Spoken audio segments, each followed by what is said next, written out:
During the events of Star Rail Fest, Ashvale discovered what the happiness surgery truly entails: implanting the flesh and blood of the abominations of abundance. Given the gravity of the situation, we decided to go to Graphia Academy and first launch an investigation into Fullwish. During the course of events, we unexpectedly crossed paths with Fullwish herself. Also a survivor of the blood-stained games, she openly joined the Phantasmoon Games and invited supplicants to travel to Seafeld City, where the winner would be decided in a televised debate. During our exchange with Fullwish, Himiko realized that Fullwish might be a masked fool. As a result, I asked Sparksy to investigate the tavern for leads, and through that, we identified Fullwish's ability, the happiness syntax. Evanesia and Yao Guang established a cooperation agreement. After Evanesia's attempt to assess Fullwish in her capacity as the arbitrator failed, they encountered Blade and his group and learned that the flesh implanted in the happiness surgery originated from Shuhu, an emanator of abundance. Himiko and I went to the TV station to take part in the debate and met up with Sunday and Ashvale, who had arrived ahead of us. However, the debate turned out to be a carefully orchestrated trap. In full view of the public, all those who had undergone the surgery transformed into terrifying monsters, and Fullwish framed both the IPC and the Astral Express as the masterminds behind it all.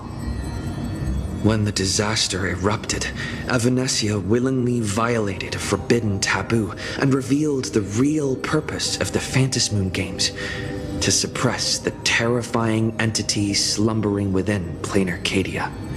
Through this act, she unlocked the original power of the ambrosial arbor within herself and intervened in the unfolding situation. At the same time, Silverwolf, entrusted by Pearl, set out to investigate the anomalous signal responsible for the monster's emergence, only to be obstructed by Mr. Meanie. As the force backing Fullwish, he wields tremendous power, powerful enough to interfere with the Stellaron Hunter's script. Meanwhile, Fullwish continued to livestream our movements in the TV tower, distorting the truth by every possible means. Drawing upon the wish power of 200,000 victims, she manifested the Meanie Phantasmoon in an attempt to defeat us individually. Thankfully, Silverwolf regained the power of the Ether cartridge level 999 and dealt with it before it was too late. After overcoming every obstacle in our path, we reached the top of the TV tower and confronted Fullwish head-on. Drawing on the people's wish power, she briefly held the upper hand. Ultimately, I used the Stellaron within me to bear that wish power, thereby stepping onto the path of elation and defeating her once and for all. Even so, those who had undergone the surgery did not recover. At Blade's proposal, everyone joined forces to concentrate all of Shuhu's flesh within his body, freeing the victims from the influence of the happiness surgery. Just when I thought the crisis was over, Evanesia requested that I warn the creator of the world in canvas. According to her, Asat Pramad, the Lord Ravager who once attempted to eliminate Plain Arcadia, has returned again.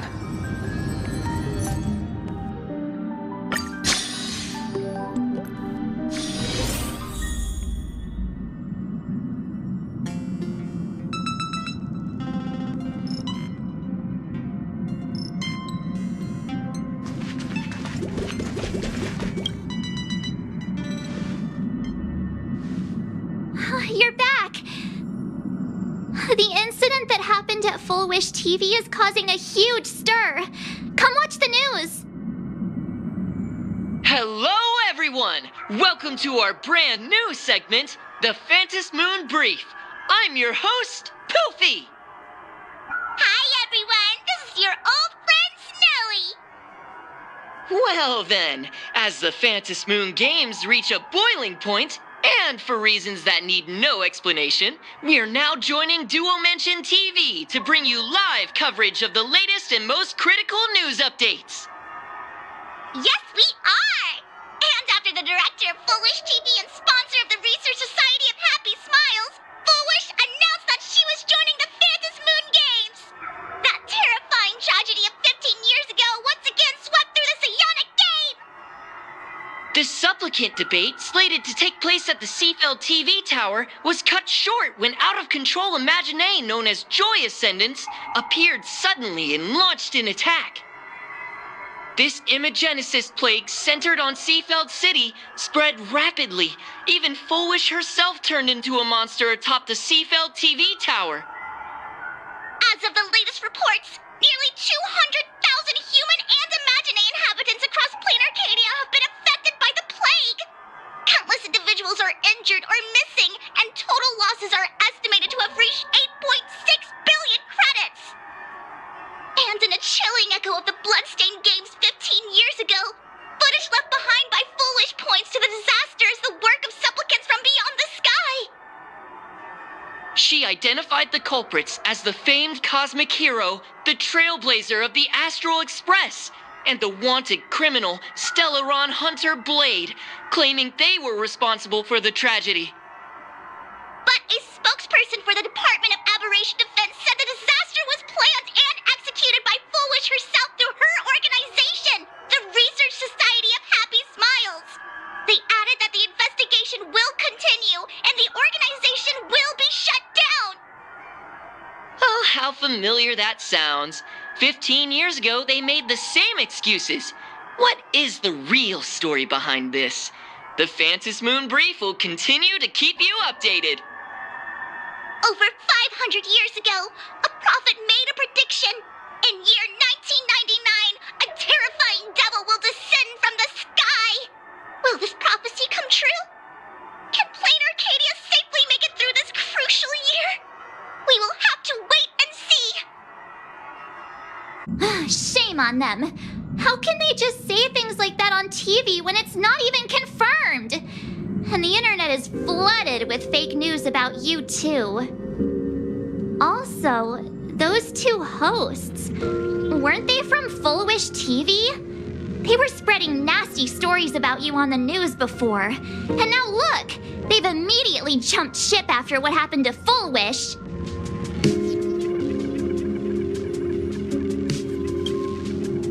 Ever since coming to Plain Arcadia, nothing surprises me anymore.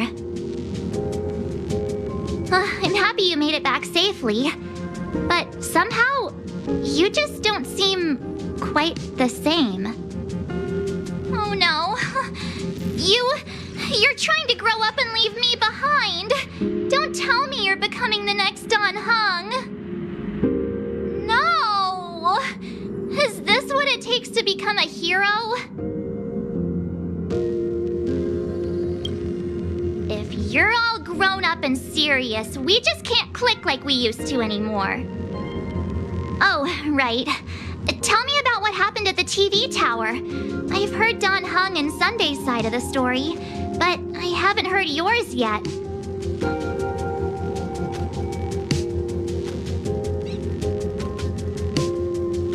So, Full Wish had people undergo the happiness surgery to implant Shuhu's flesh into their bodies, and that ended up causing this disaster? And you guys stopped the mutation from spreading, but all you managed to do was to temporarily seal Shuhu's flesh inside Blade?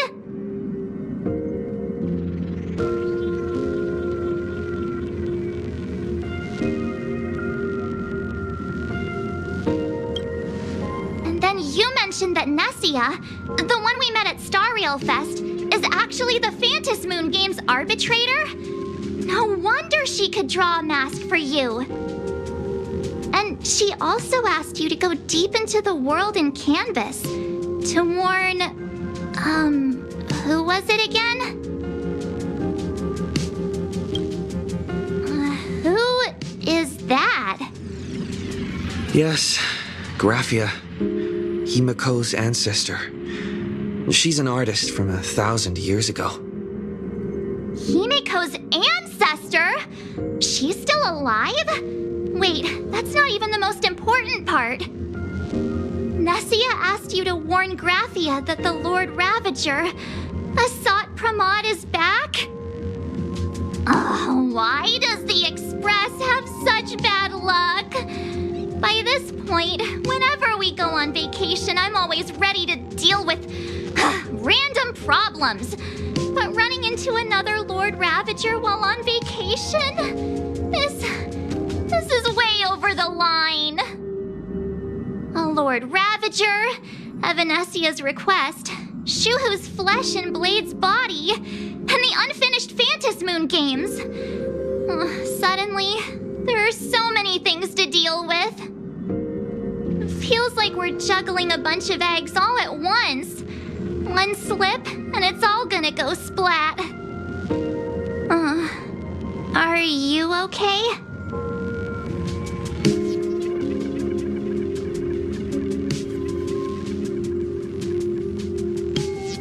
I wish I were as calm as you. I'm gonna go take a minute and collect myself.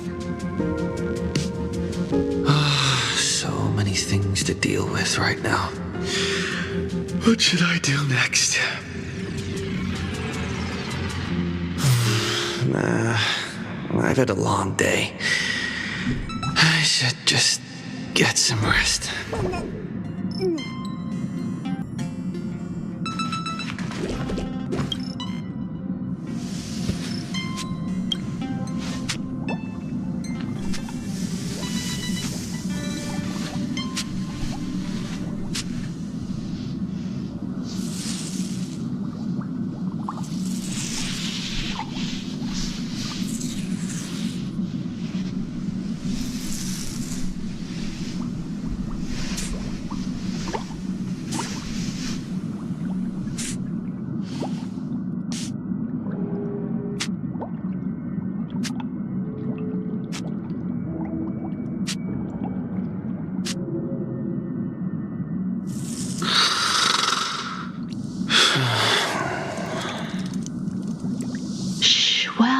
He's tired. Let him sleep.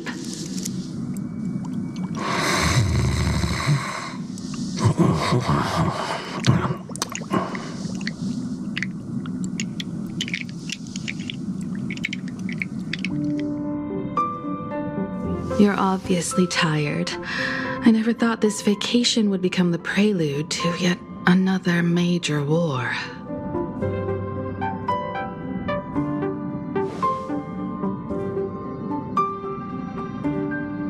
From our very first steps, trouble has always followed the Nameless. But this is way too much. Look at you now. It takes me back to when I first got the Express running again. Aside from Pom Pom, I was the only crew member on board, constantly stretched thin and feeling out of my depth. All I could do was note every problem in the navigation log, one by one. A world's coordinates that needed an update, a glitch in the Express's warp system. The notes were as dense as the coordinates on the astral charts, leaving me completely overwhelmed. Back then, I never imagined the Astral Express would one day have to face a Lord Ravager. But strangely, now that the time has come again, I'm not panicking at all. Come to think of it, it's because of you. Because of all of you. Along the way, we have defeated 2 Lord Ravagers. The Nameless who guided me before I set out once told me, "Keep moving forward, and the obstacles that once felt impossible to conquer will soon be behind you. And along the way, you'll find companions who are just like you." I've seen you grow through the Phantom Moon games, becoming someone others can trust and lean on. And I heard the declaration you made atop the tower. I'm truly proud of you. That's why I want to share a story from the past with you. A promise from 15 years ago.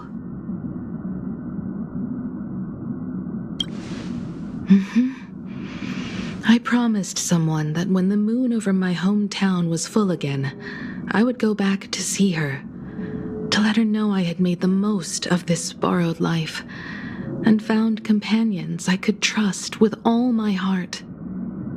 I want to share this story with you all. The story of how my journey began.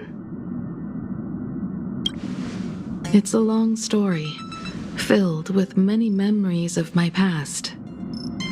I'd also like to invite you all to the place where I repaired the Express and tell you everything bit by bit. All right, it's a deal. When I return from the world in canvas, you can make us... let Shush make us some coffee, huh? Then we'll settle in and listen to your story. Speaking of the world in canvas, March told me about what Evanescia said to you. Evanessia's request was not made lightly, and she was worried for a reason. Silverwolf saw that Lord Ravager in action too.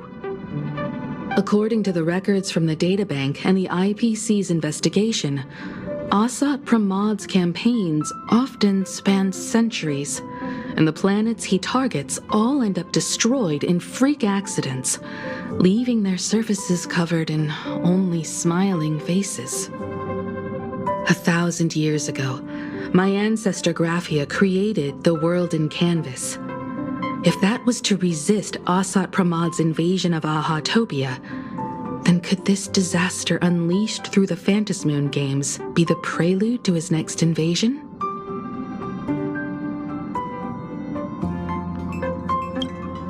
That's the first of many mysteries.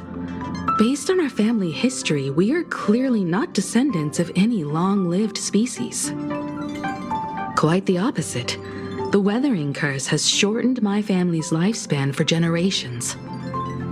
What could my ancestor have gone through to still exist today? That too leaves me deeply curious.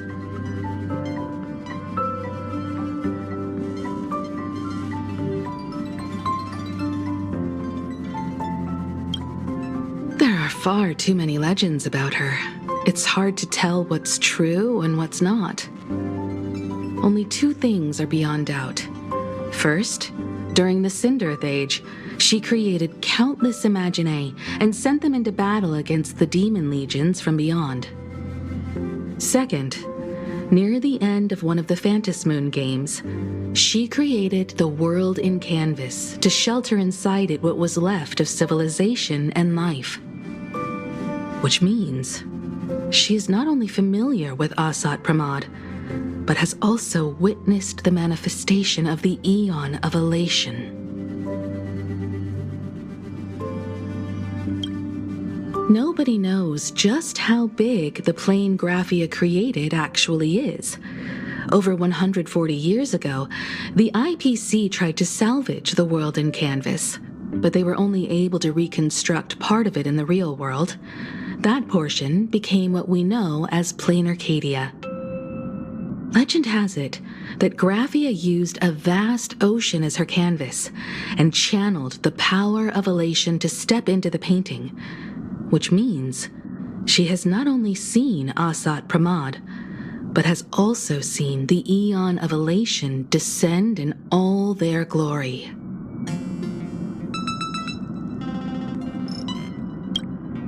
Good question. As for who in Plain Arcadia knows Graphia and the world in canvas best, it's probably Pearl. She was sent here by the IPC. She should have some clues to guide us in the right direction.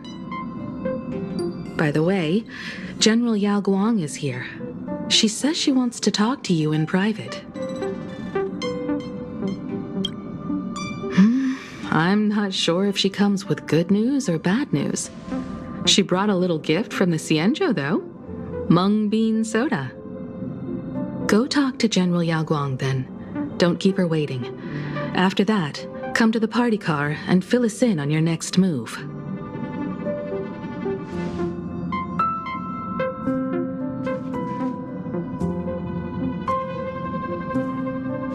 Nice to meet you, Ishvara. I always thought that the arbitrator, Evanessia, would step in and punish Foolish for the disaster she caused. But, to my surprise, it was you who defeated Foolish. In my capacity as an Arbiter General, I extend my deepest gratitude to you for halting the plague and sparing countless lives from suffering. What I am about to tell you is something Evanessia risked breaking the rules to share with me. Please keep it a secret. Not a word of this leaves the Express. Sealed within Ahatopia's core is Ouroboros, the Veracity. You mean the Leviathan that can swallow whole planets? That Ouroboros, the Veracity? Looks like you know a thing or two about Ouroboros. I've seen that terrifying thing in Herta's simulated universe. Rumor has it, they were last seen during the era of the Swarm disaster. They were hardly there to aid the Swarm, but rather to attend a cosmic-level feast, in which the Swarm served merely as appetizers, and the planets they passed were devoured as the main course. No one expected them to be here of all places, sealed away on this very planet after vanishing for years.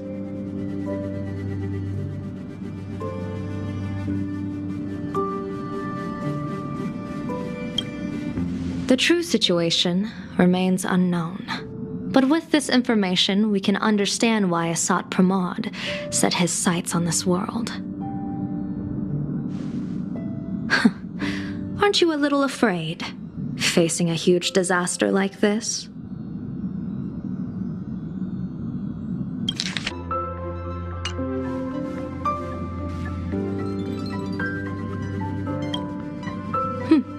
That's impressive, Ishvara.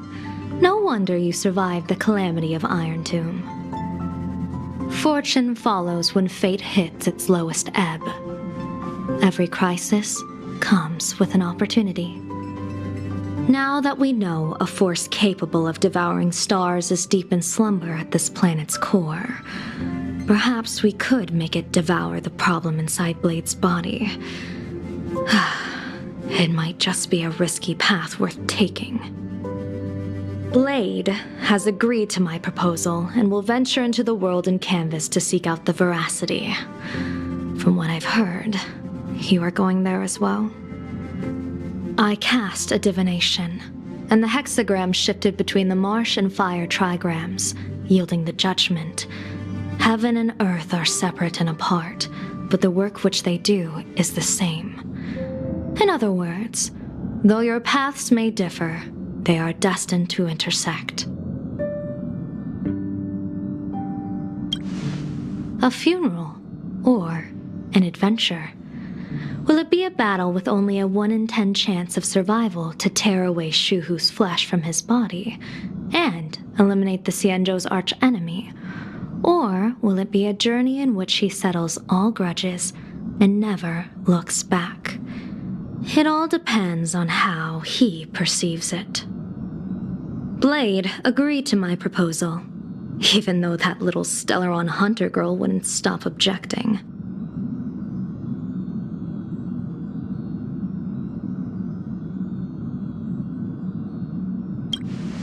Betting? No, I don't see it that way. We are not chips laid on a gaming table, nor dice tossed at someone's whim. We trust in people, in ourselves, and in those beside us, knowing they can change the course of even the most desperate battle. That belief is what gave you the strength to overcome Foolish. It is also the only reason I stay for this world. My purpose has never changed. I am going to draw the elation into my divination, and overturn a fate marked for great woe. I have a plan for how to handle Asat Pramod if he strikes unexpectedly, but I still need more hands to make it work.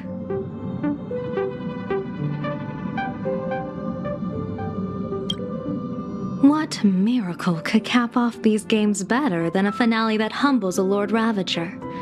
It will be a tribute to the elation. The shadow of the Lord Ravager looms, and from here on, everyone must carry their part of the burden. I will take my leave first. Before I set out, I still want to say a few words to everyone.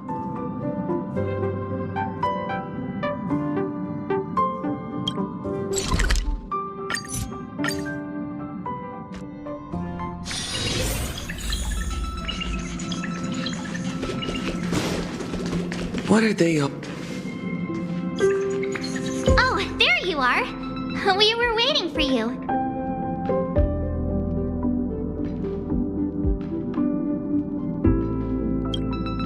We're here to celebrate the Astral Express making it through another trial, of course. Pom-Pom's heard all about your latest adventure. It's a modest celebration, but a meaningful one. You stopped Full Wish's scheme, and that is no small achievement. Regardless of what the people of Plain Arcadia or the media may say, we raise a glass to you. Exactly. You knocked out the mastermind behind all those creepy whatever their name is. I didn't get to see it myself, but Don Hung described it for me. You killed it! Your victory gave Blade a chance to free himself from Shuhu's flesh. Thank you. With a Lord Ravager looming on the horizon, everyone will soon be heading off on their own missions. Before that, it felt right to have a small gathering like this. Now, let's make a toast. Here's to everyone who fights to protect this Arcadia. And here's to all of us. The Lord Ravager can throw whatever he wants at us, but I know the Astral Express will keep streaking across the stars.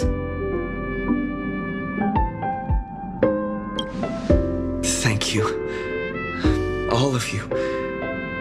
Having you by my side is what gives me the courage to face the future.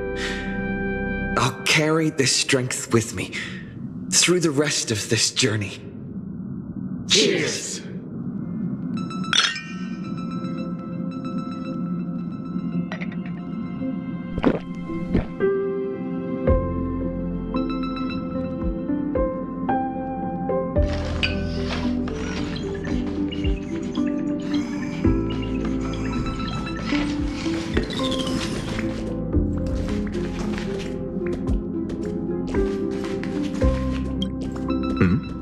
Did you need something? I need a break. I felt worn out ever since coming back from Seafeld TV Tower. Right now, it feels like I'm back in Oak Manor's banquet hall. At those parties, no matter how tired I was, I'd have to clutch my glass and smile, keeping myself calm. Mr. Yang insisted I should get a full day of sleep, but I didn't want to miss the chance to toast with you all. I should thank you for letting me embark on this journey.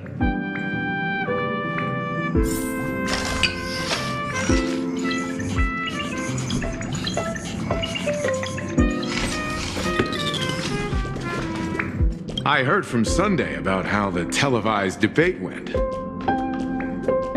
We won this battle because of you. When the televised debate began, a crowd outside the station gathered to protest the Astral Express and nearly broke through the barricades. But the moment the Joy Ascendants appeared, they scattered without a second thought. I guess people know deep down which is more dangerous, a made-up villain or an actual threat. But I am more concerned about you. I've seen the footage of your fight with Fullwish. When you returned to the top of the tower, an enormous surge of power seemed to erupt from you. It reminded me a lot of when I saved you at Herta Space Station. Did you tap into the power of the Stellaron? The Stellaron can be awakened by a wish, but its immense power always has a way of warping reality. As the wave of wish power surged toward you, it brought hope and blessings, but also dark intentions and malice. What might it do to the Stellaron? We have no idea. Be careful with this power you have, no matter how tempting it may seem.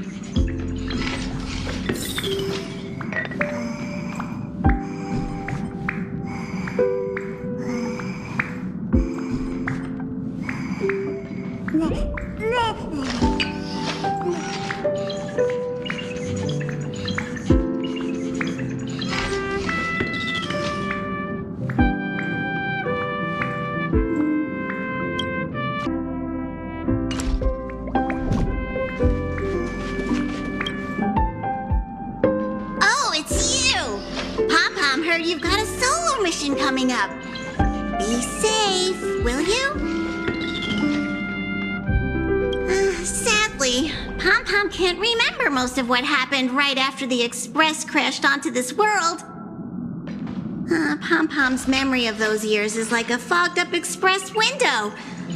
No matter how hard Pom-Pom tries, Pom-Pom just can't wipe it clean. But it's okay. After passenger Himiko repaired the Express, Pom-Pom got to share a one-of-a-kind journey with all of you.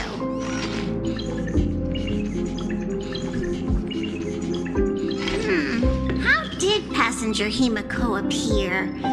That's odd. Pom-Pom can't remember a thing. All Pom-Pom recalls is having a long and fuzzy sleep, and being woken by a knock at the door. And just like that, passenger Himiko was on board. The day passenger Himiko knocked, it felt like Pom-Pom was waking up from a dream. The Express's heart started beating again, and the lights flickered on, one after another.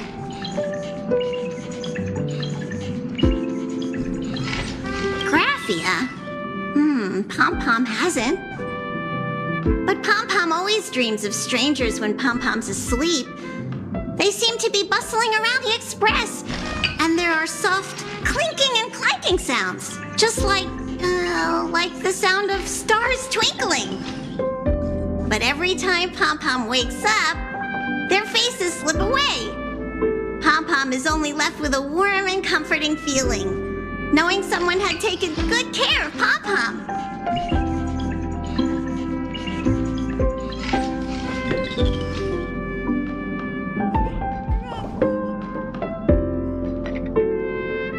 Safe trip! Pom-Pom will take good care of the Express while you're away.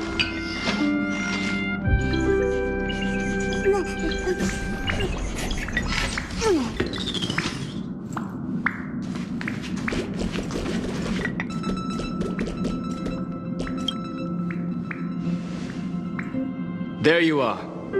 March and I were talking about you. Yeah, of course. When did Don Hung start expressing his feelings like this? I guess pigs really do fly. This trip to Plain Arcadia is the first time we weren't necessarily working together toward a common goal. You dove into the Phantom Moon games. I crossed paths with that relentless old friend and foe again. As for March, well, she spent her time wandering and eating. Her perfect little vacation. Wait, hold up. How come all I get is wandering and eating? I grabbed plenty of comics as well. I call it cultural exploration, with a little extra time for me to recharge, of course. Right? Now that we're having this little break, it hit me that I might have neglected you and March.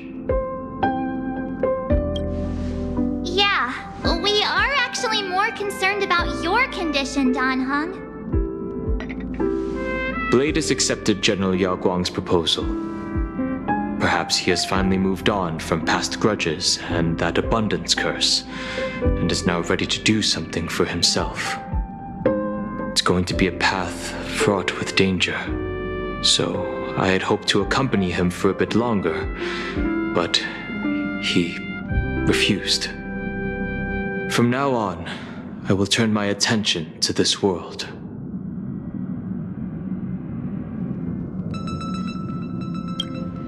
Mr. Yang and I have been asked by General Yao Guang to help with setting up some defensive formations. I've got work to do too. Mr. Ashvale wanted someone to accompany him to the tavern to investigate clues about Asat Pramod. Yours truly figured she'd been resting long enough, and it was time to stretch her legs. So I volunteered.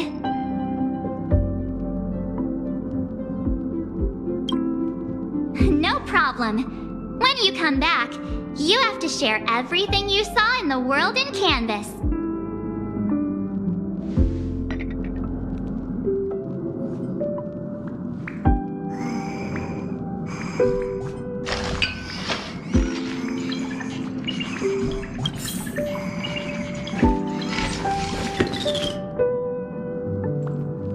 Just in time. I've talked to Madame Pearl.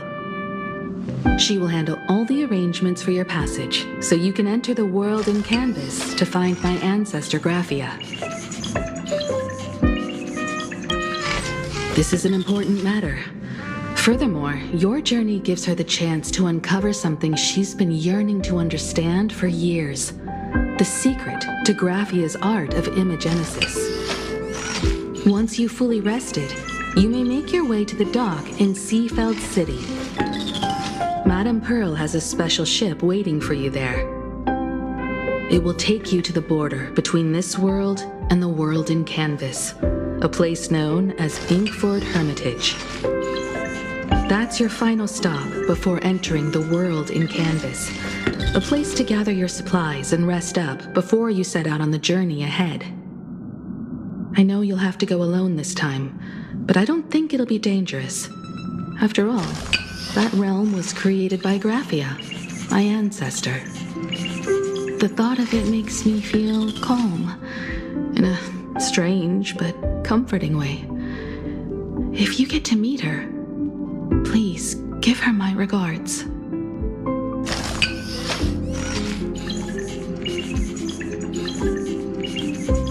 I am indeed quite curious. I'd love to see this ancestor of mine for myself, and hear her story in her own words. But someone must stay here and keep watch. Madame Pearl wishes to confer with me and General Yao Guang about our next steps in dealing with Asat Pramod. So I'll be entrusting this mission into the world in Canvas to you. Go ahead. Set out once you've rested up. I'll be here with Welt and the others, awaiting good news from you.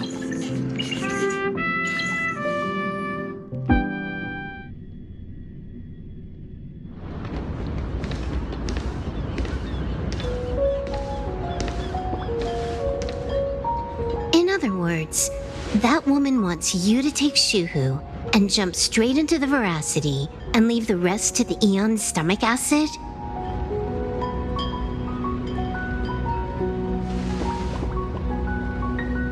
And this is between me and him, right? Why are you tagging along? Relax. I'll say my goodbyes and be gone.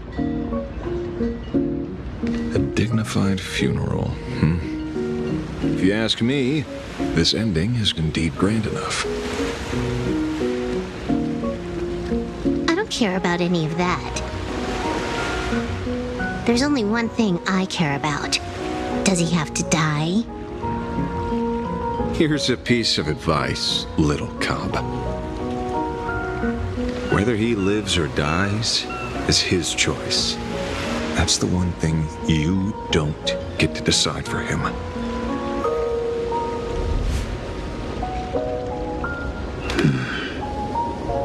It has landed. What? Nothing. Just a seabird landing on the rocks.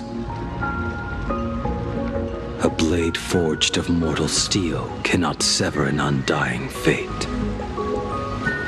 If Shuhu is to be put down, the options are few. And that Leviathan is one of them.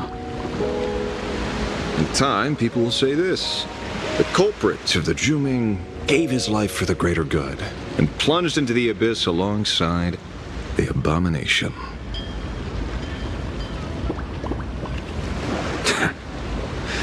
I'm not as noble as you make it sound. Many years ago, you invited me to join the Galaxy Rangers. I refused for one reason. I'm a petty man. I was never born to carry some greater good. This is between Shuhu and me. Nothing more. Can't argue with that. A Galaxy Ranger through and through. Well then, I won't say anything more. Blade, you sure about this? For years, death has clung to me like a curse, etched into my bones. If there is a chance to make a god feel the same pain, I would do it, even if this body is reduced to ash. As for everyone else, there's no need to drag them into this. We'll proceed as Yao Guang proposed.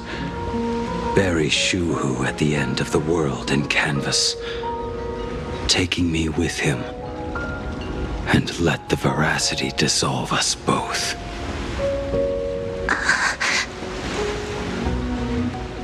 Take care.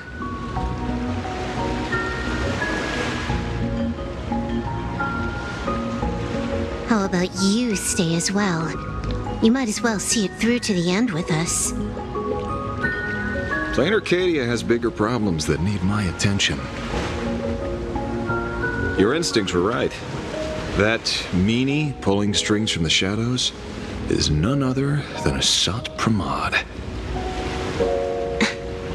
Who else would want to kick a Ha's head like a ball?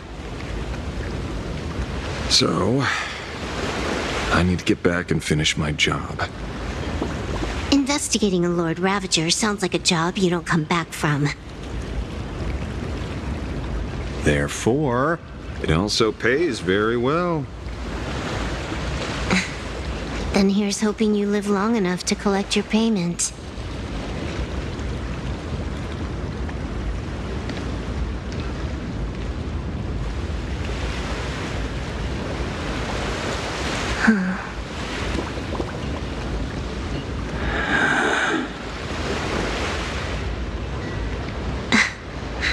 Every time, when it's just the two of us, you go quiet. You know what I'm going to say.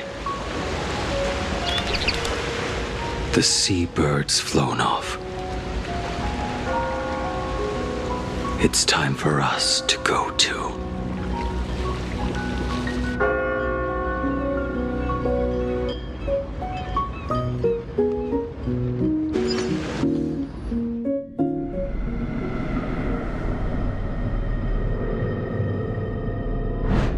The terror slumbering at the heart of plain Arcadia is Ouroboros.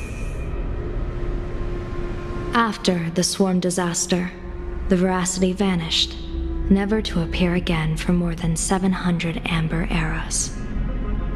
Their last rumored sighting was 500 years ago. History fictionologists claim that Ouroboros lies in wait at the edge of the cosmos, guarded by their children, awaiting the day of their return. I've heard that story before, but it wasn't about the edge of the cosmos. It was Pier Point, They say that the preservation is nothing more than a facade, and the IPC is, in truth, a cult devoted to the veracity. Organic life has quite the imagination. They've said other things, too. That Louis Fleming seeks to ascend as the Eon of Wealth. That the Council of Mundanites are mere hounds of Dr. Primitive. That the Marketing Development Department colludes with the destruction, turning a blind eye to the spread of Stellarons. Such rumors are endless. I believe the General should be able to tell which are true and which are not. I've never heard the last one, so let's assume it's the only one that's true.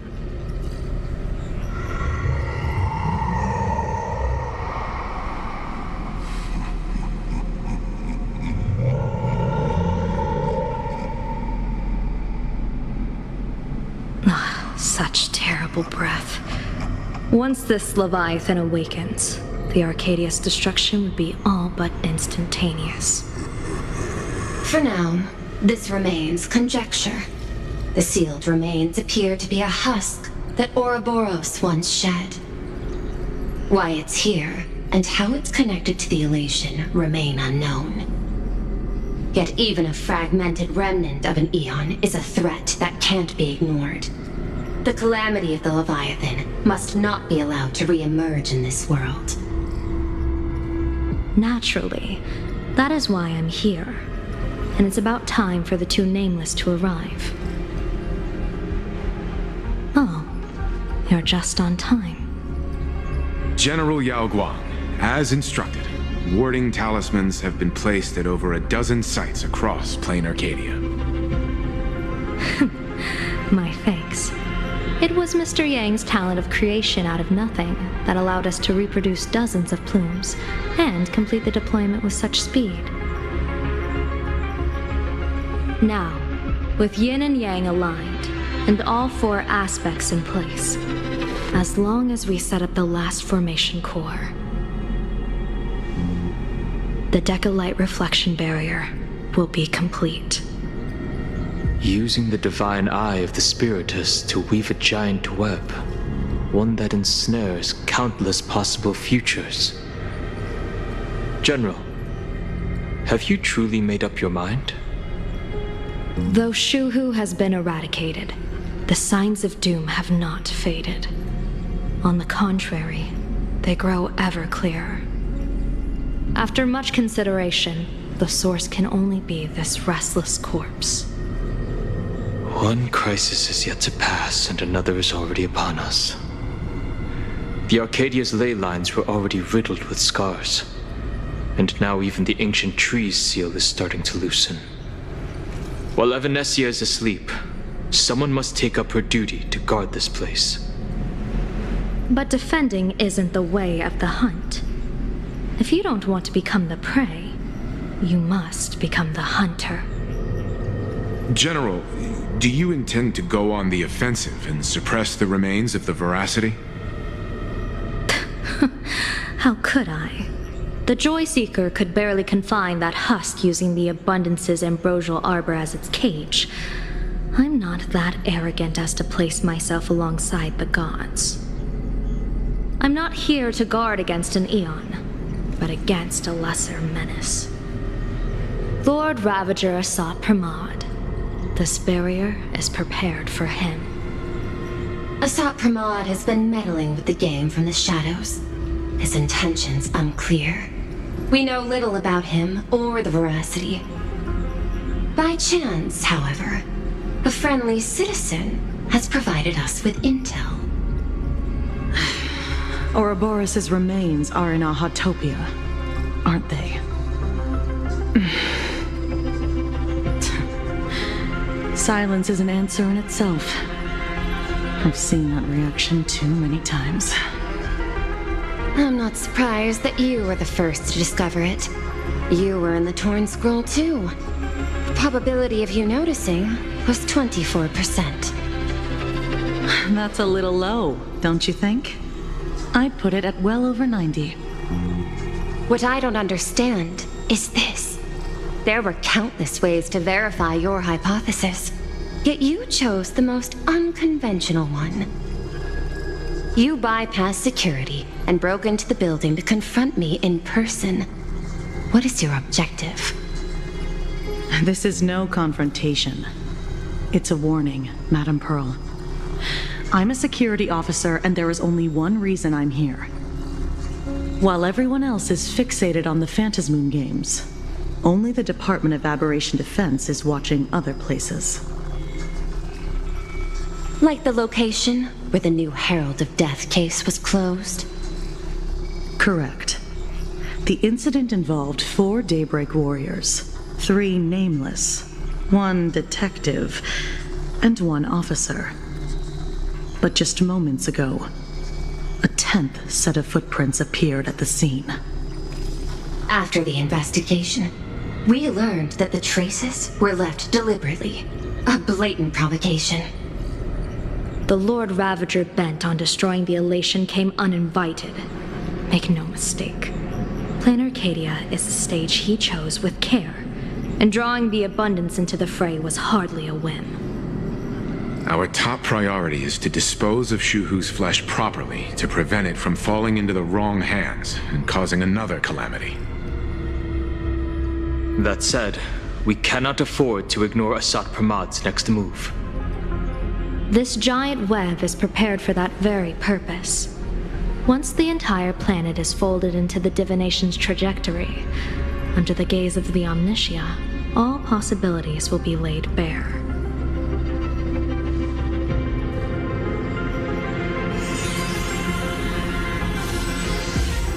When that time comes, he won't wish to leave any footprints behind.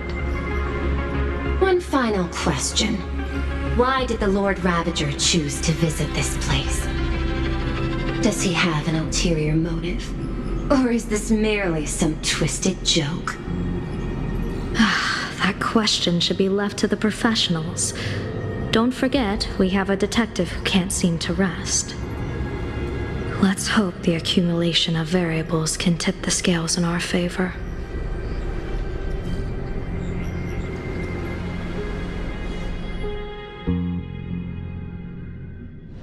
And so the people set out, and the gondola, bound for distant lands, set sail.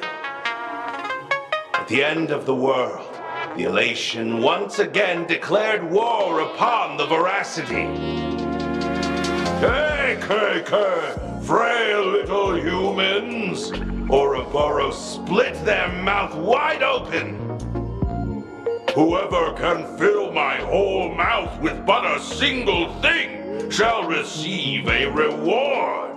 My tongue. The fool known as the Shepherd captured a comet, but it wasn't even enough to fill the gap between the Veracity's teeth. The bartender Baraji opened the wine cellar, yet they only grew drowsy, drifting off to sleep. And en route, he crept up to the Veracity's ear and told them a corny joke. The Veracity pondered it for 10 amber eras, then burst into laughter at their own amusement. En route spread his hands and said, "See? I filled your mouth with laughter." Then what happened? Then the Veracity said, "Are you kidding me?" And with that, they opened their gaping maw and tore en route to pieces. What kind of nonsense is that? Those are the facts, my inquisitive auditor. If you want to hear more stories, you're welcome to discuss with your classmates.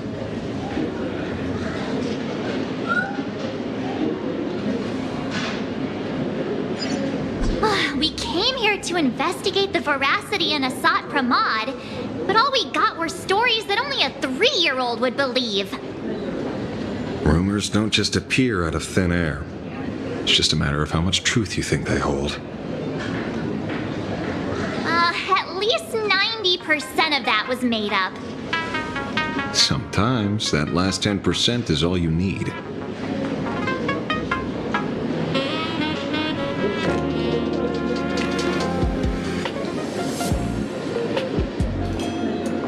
Oh, plenty of bystanders around. Let's hear what they have to say.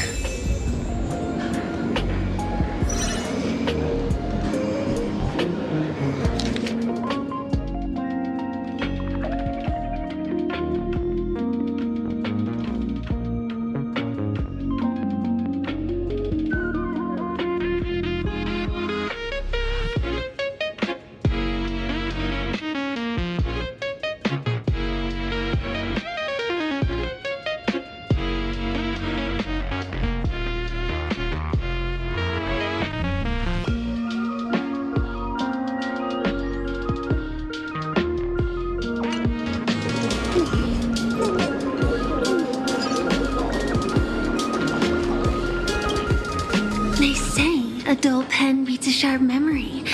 My memory's dull, and my pen's not much better. Then you must have a lot of stationery? A kindred spirit. Miss, it seems you're one of us as well. I've met far too many fools who can't even read. Oddly enough, those of us who truly love learning are the rare ones. Interested in studying the knowledge of the laughter? I have a reference book here. You can have it.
This feels completely made up. But, thanks anyway. Oh, please. Thank the seniors. To compile this book, they offended every eon they possibly could, and narrowly escaped death at the hands of each and every one of them. As for me, I'm just the one who keeps the books circulating.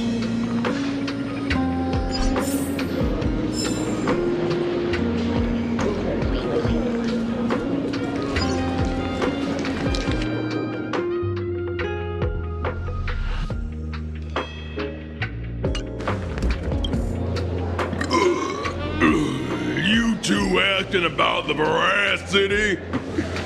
You thinking about walking that path? Walk the path of veracity? Do I need to eat everything in sight? You got it! Kids always dream big.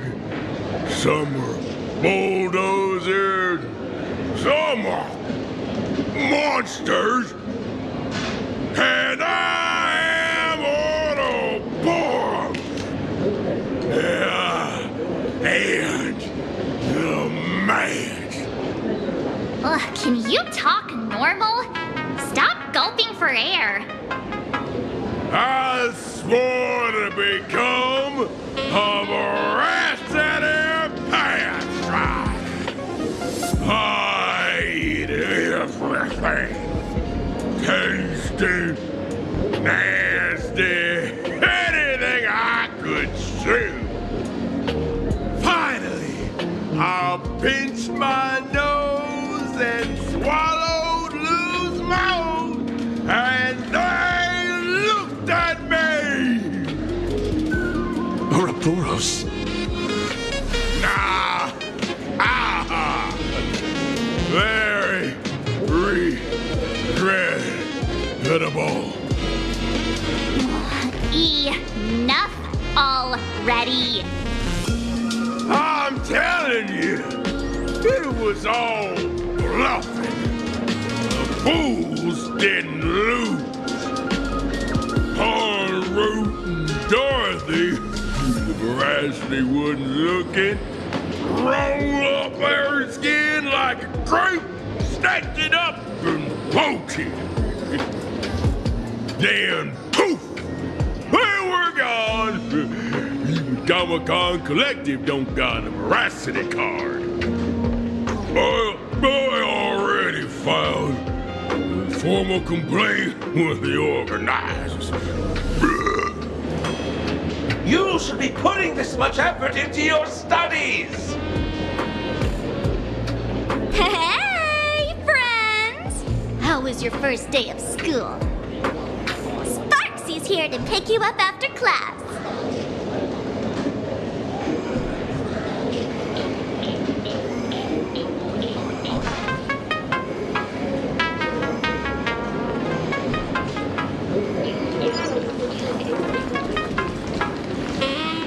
Where were you just now? You opened the door for us and just disappeared. Don't tell me you're up to something again. Still doubting me? You're breaking Sparkskle's heart here. That whole foolish thing. I took on every emoji in the tavern by myself, fought them all the way to the end of the world, and even wore my mask down to nothing. But honestly, this place runs on rumors. Aha is being chased by the veracity. Aha chases the veracity. We won't get anywhere following stories like this. Let's go through what we know so far.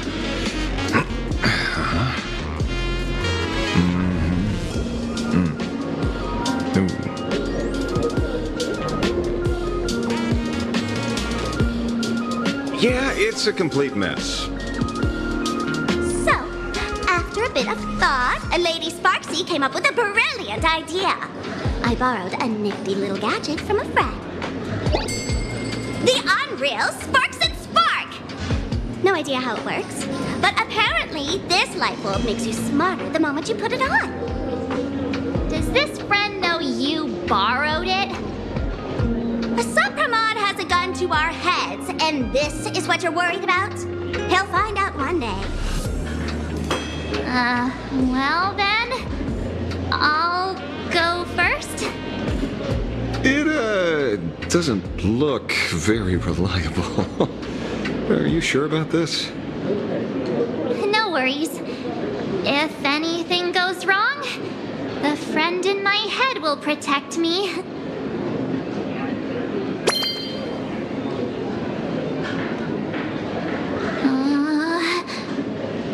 Doesn't seem to have any effect. No, it's working perfectly. I get it now. All of it. No need to dance around. Our enemy is a Lord Ravager. There's only one question we need answered. How does Asat Pramod plan to destroy Elation? Correction. The effect is very obvious. Judging by Nanook's habit of picking Lord Ravagers, I wouldn't be surprised if Asat Pramod was once a masked fool, and therefore knows Aha's weakness. The Arcadia is like a microcosm of eons and paths. People indulge themselves in fabricated happiness, unable struggle to pull themselves away from it. Many have expressed their concerns. This isn't elation. Aha is playing with fire. A classic social realist deduction. Old-fashioned. Ooh, but effective. We're closing in on the truth. Yes, the answer is all but revealed. You are a Sopramod, Sparksy. Do you have evidence? Of course. The truth is so simple that everyone overlooked it. The evidence is... you were the first person I met when I got off the express. If I am a Sopramod, would you and Grey Hair have been able to walk out of the school alive?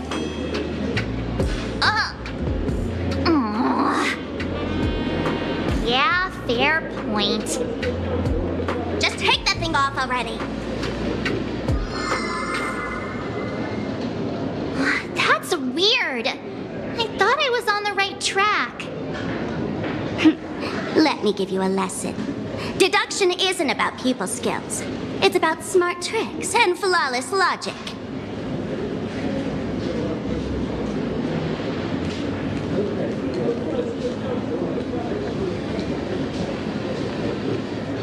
Watch and learn. Sparkle, master of the classic whodunit, has entered the chat. You changed your clothes just for this? First of all, Ouroboros likes to eat. Secondly, whatever they eat disappears completely. Therefore, veracity is also a form of destruction. This is the classic mystery of one culprit, two identities. The one trying to kill elation is... the Lord Ravager, a Sopramod, played by the Veracity! What am I even saying? Classic whodunit? This is more like a classic Who's the Dummy. I get it now. All this thing does is make wild guesses sound reasonable. So far, that's the most accurate piece of information we've gotten. No need to be so serious, Detective. Why don't you show us what you've got? By the way, what type of detective are you? Me? I'm the tough guy type. I don't waste time on useless details. I aim straight at the heart of the problem. You're not wrong. A Sopramod is Nanook's weapon to assassinate Aha. Whatever his plan may be, the target doesn't change. Remember?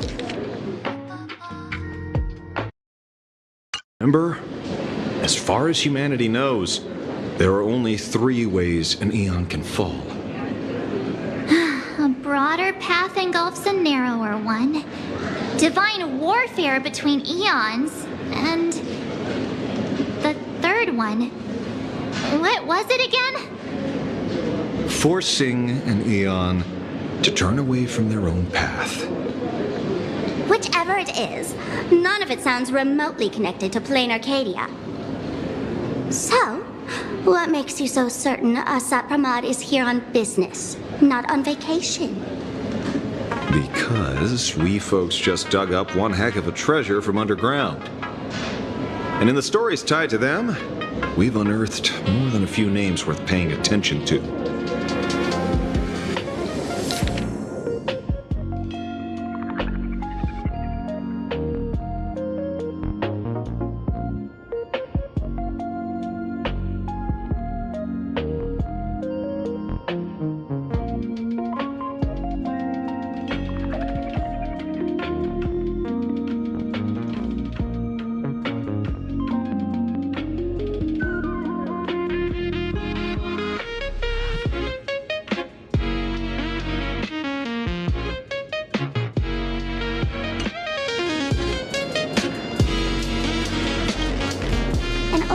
Who can't stop lying. He goes on and on about death being a solitary feast, but I just saw him last week, alive. I see you're acquainted. Please, introduce us sometime.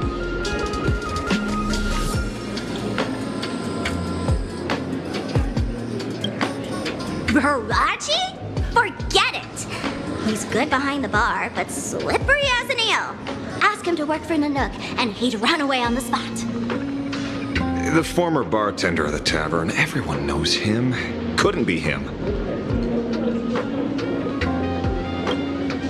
That's just a title. Anyone with a girlish heart can call themselves Dorothy. Between you and me, Director Sparkle used that name once too. Guess when? Looks like this clue has little value to it.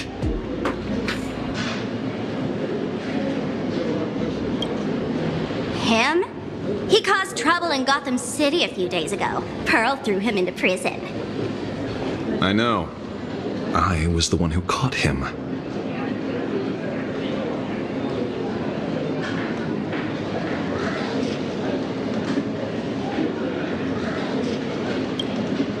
Right. He's the one I can't stop thinking about. The stories change every time, but they all circle back to the same logic. En route defeated the Veracity by some means. You're right. Then who is this en route? Do you know him? En route. Of course she does! Everyone in the tavern knows that name. Long ago, its owner grew tired of jokes, cast aside his mask, and walked away.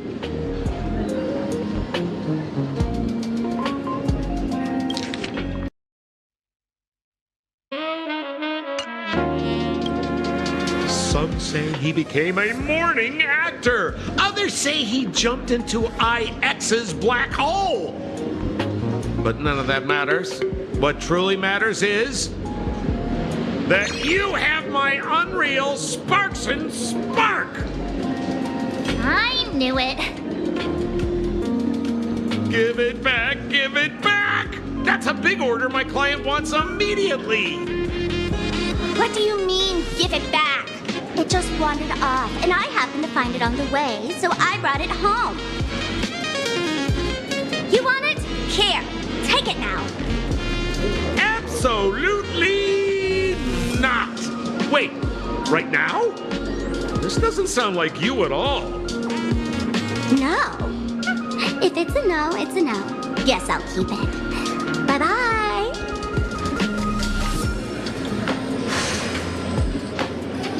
Get back here! Sir, do you need to hire a private detective? Hey! Can you catch her for me? Of course. I'll have that thing returned to you safe and sound in half a day. But, in exchange, I'd like you to elaborate a bit more on what you were saying. Oh, so that's why you're here. Now, old Sempo's intel isn't cheap. Waiving the fee won't quite cut it, will it? Name your price. Put it on Pearl's tab. Ha! Just kidding. Money talks boring. Besides, the Astral Express and I go way back. Oh, and I wouldn't scam you two. The en route you're looking for lives up to the name. There's nowhere he can't reach. Only places he hasn't been yet.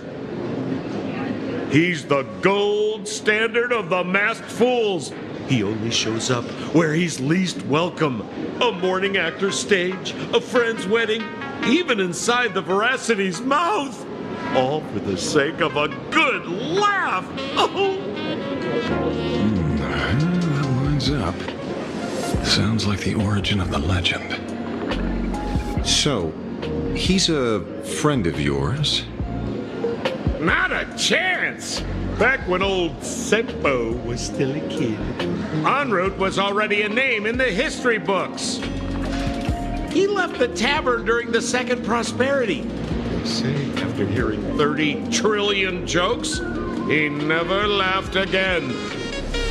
Before he left, en route said one thing that, at the time, no one cared about.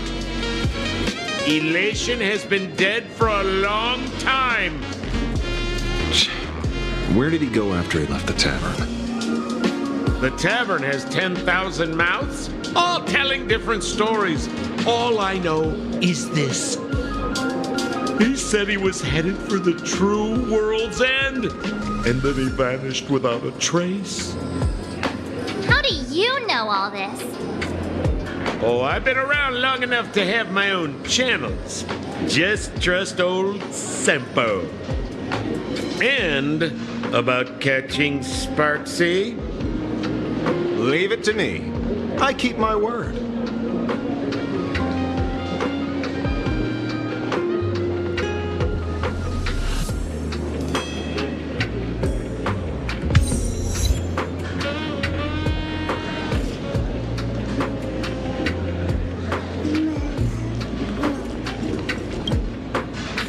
See?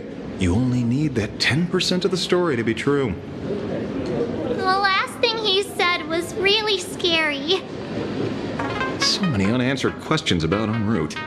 He has to be tied to Asat Pramod somehow.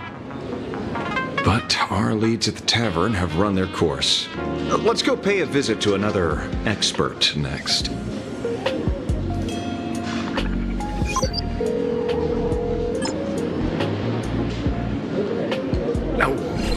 Speak of the devil. Only a Cienjo general could have arranged something like this, I suppose. I'm surprised as well. You've only just left Amphorius, and already you've managed to draw the attention of another Lord Ravager. Miss Ron May? And Miss Ting Yun? We're here by General Yao Guang's request. It seems we arrived just in time. At first, I only came because the Shenzhou extended an invitation, and it seemed impolite to refuse. Now that I'm here, I see it was well worth the trip. So, let me get to the point. Ouroboros has long been dead. Their death was merely buried beneath layers of secrecy. Hardly surprising. They disappeared after the swarm disaster, and there are many different opinions on where they went. The Intelligentsia Guild claims the Veracity ate their fill and entered hibernation. I don't buy it. Those scholars are fond of post-meal naps themselves, likely just projecting their own habits. You seem surprisingly calm, which makes sense. After all, the shadow in your right hand is evidence as well. Why don't you tell everyone what happened to the Galaxy Rangers back on Von Walk? Von Walk? Sprightly Von Walk. I've heard there's a particular phenomenon that occurs on that rainforest planet. Plants multiply and grow and are then harvested like wild grass. A cycle repeating every few decades.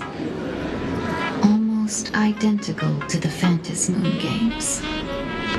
But how are the two connected? When you hear plants and growth, shouldn't that make you think of abundance? Huh. Wait. It seems you figured it out. By coincidence, abundance is another thing the two worlds have in common. When coincidences pile up, they cease to be coincidences, Mr. Ashvale. No. Leader of the Rangers, Mr. La Mancha. Perhaps you could explain this to our nameless friend. Back on Von Walk, I'd already long since stopped being a ranger. Your conjecture is basically correct, Miss Ron May. You're not the only genius to take life as a subject of study. By the time I arrived, the atavistic experiment was already approaching its final phase. Dr. Primitive had set his sights on an ancient leviathan. Beneath Von Walk's surface, there also lay the remains of the Veracity. You stopped him. The Rangers stopped him. Back then, Mr. M was still human. Now, deep beneath Ahatopia, another corpse of the Leviathan lies buried. If I'm not mistaken, there are countless other worlds carrying out the same ritual. Aha sealed Ouroboros' body among the stars, suppressed it with abundance, siphoned the power of the Path of Veracity, and called it a game. This is what people call the Phantasmoon Games. Uh-huh. Why would they do such a thing? You may remember, the Express once delivered a Leviathan's carcass to me. That wasn't the only one in my collection. By arranging remains from different eras in sequence, I discovered something rather intriguing. At a certain moment over 1,000 Amber eras ago, just as Akivili began traveling in pursuit of their ideal, all creations of the Veracity lost the same organ. Their taste buds. What does that imply? The purpose of consumption changed. Be they spawns, depth crawlers, or void song whales, their genetic markers encoding gustatory organs vanished entirely. Creatures walking the path of Veracity became nothing more than biological black holes, consuming without discrimination. This was not natural evolution. Through the simulated universe, I identified the point of divergence in history. A concept had disappeared from the path of Veracity. Consider this. What do taste buds provide? Yummy flavors? Precisely. Savoring something's aftertaste is an act of elation. So Aha stole the original Primum Mobile of the Veracity? The simulated universe proves nothing on its own, but the primal desires of life have always been entangled. Think of it as my intuition. The conflict between the eons of elation and veracity stretches all the way back to primordial times. How many people know about this? There used to be 2. I only told Yu Qing 2. Now, there are 5. After this, I can't be sure. Exploit the old conflict between Aha and Ouroboros to ignite a divine war, or allow intersecting paths to devour one another. Of the 3 known ways to kill an eon, the Arcadia fulfills at least 2. Now who still thinks Asap Brahman is here on vacation? But you still haven't explained where it came from. You mean the shadow? It has nothing to do with Funwalk. Oh? Call it a twist of fate. This isn't my first encounter with the Astral Express, nor my first time dealing with a Lord Ravager. When my home was destroyed by Zulo, I had a brief encounter with a former navigator. A navigator of the Express? Yes. Starseer, I see. He'd already retired by then. He was the one who told me about the shadow. According to IC, it was one of many remnants left behind when the Express first carved paths along the edges of the cosmos. I led the Rangers to suppress the shadow and devised the plan to assassinate Zulo. But I never learned why it was there in the first place. Don't you find it strange, Mr. Ashvale? Strange? When coincidences pile up, they cease to be coincidences. Like an experiment with results that are too perfect, it's enough to send a chill down your spine. If you don't mind, let's walk through the whole thing once more. Earlier, what did you two uncover in the tavern? Someone suspected to be a Sot Pramod knew about the Veracity's secret. Before disappearing, he said he was headed for the end of the world. And then? Who did he say the shadow belonged to? A former navigator. The shadow was a remnant left behind when he charted the cosmos. If the world's end isn't the tavern, then where is it? I don't know if anyone can answer that question. Not even Akivili. Wait. Don't tell me. En route only goes where he isn't welcome. After leaving the tavern, he went to the Astral Express. The detective game is over.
I have to say, not many people can make me change my plans. Whether in the past or present, you've always been one of them. So, it is you. You know how it is, kid. I've always enjoyed arriving uninvited.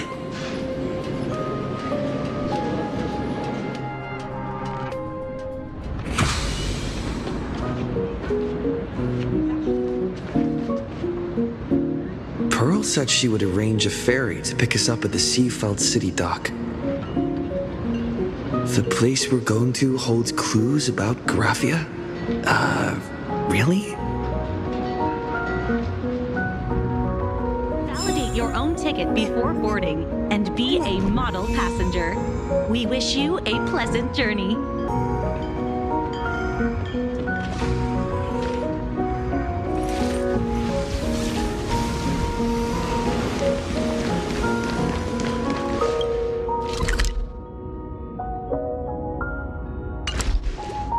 Attention passengers, welcome to the Seaside Line.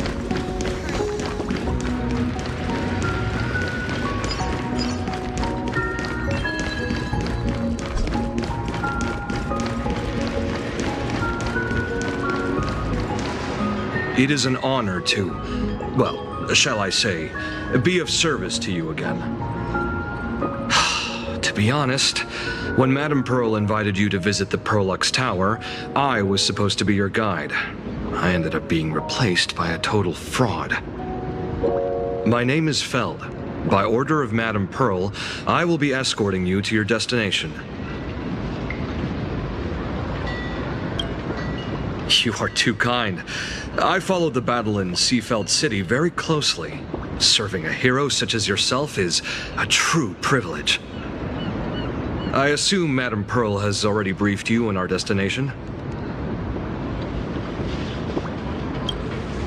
I see. It so happens that Madame Pearl is tied up with an unforeseen event, so allow me to brief you in her stead. The destination of our boat journey is a hotel known as Inkford Hermitage. It is situated at the end of a Dovebrook tributary that ultimately flows into the sea. It is one of the points where the world in canvas intersects with reality.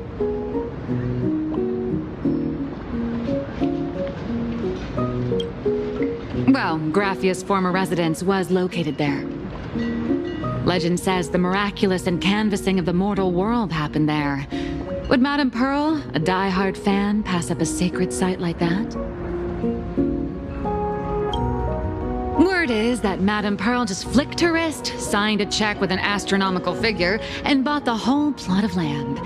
She also snatched up every single piece of Graffia's lost works she could find without bothering to verify their authenticity. Whew, I guess money really does let you do whatever you want. That's not even the half of it. I don't know where her obsession comes from, but she's dead set on the idea that Graffia is still alive. If she gets even a whiff of anything remotely related to Graffia, she's got her people on it at the snap of a finger. But all they could find were Imagine knockoffs, random, pretty redheads based on nothing but imagination. I bet her reaction went something like this. Objective. Locate the original. Error. Detecting excessive quantity of low-quality merchandise. You! I remember you! You're that fraudster from Perlux Tower! Perlux Tower? I've never set foot in that place in my life. Oh, I know it's you. I've seen the footage. You're wearing the exact same outfit. Oh, a slip-up in an otherwise perfect plan. Relax. Your job is safe this time. Cut it out, you scoundrel! You can't talk your way out of this. Who exactly are you?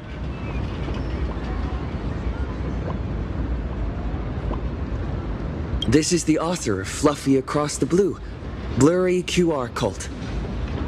Huh. Is that so? My apologies. How rude of me. Miss Colt, it's an honor to finally see the face behind the work. Please pardon my yelling. I didn't know. No worries, no worries.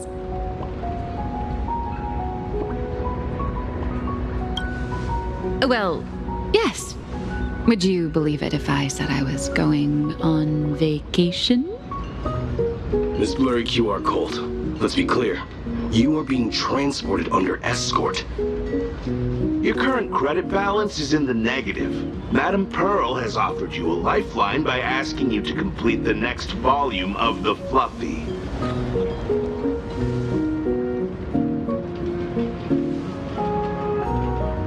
Whoa, this is not my fault. Remember Alloy King Pom Pom from Perlux Tower? I tried to put everything on Pearl's tab, but she found out and charged it back to me. Who knew a figurine could be so expensive? It cost me more than my entire savings. Hey, I pay for my own meals. Is that so shocking to you? Is it? So you're escorting her to, shall we say, an intensive creative retreat? Correct. The objective is to deliver the manuscript and clear her debts. The estimated duration is 56 days. Hear that? It's not a hotel.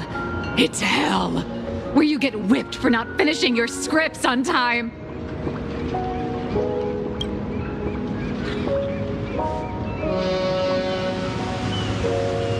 The boat has arrived. When you're ready, let's begin our journey to Inkford Hermitage. Please, mind your step as you board.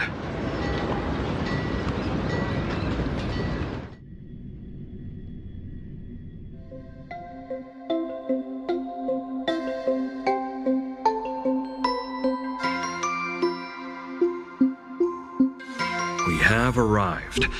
This is the snowy shore of the canvas world, Inkford Hermitage. Are those Wispe floating on the water?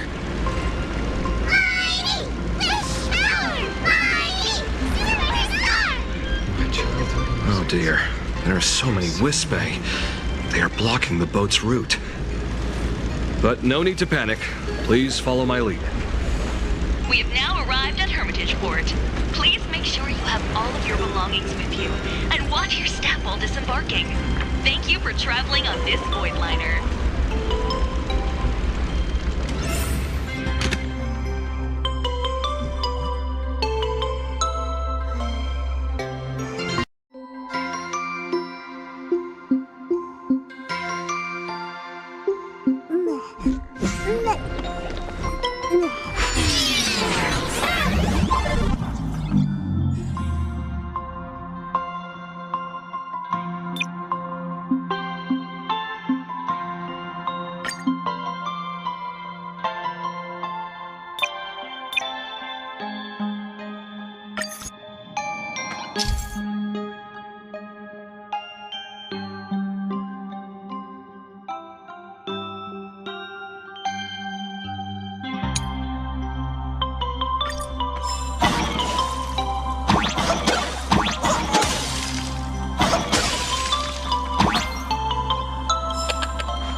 Safe docking. For a second, I thought we were going to hit an iceberg or something.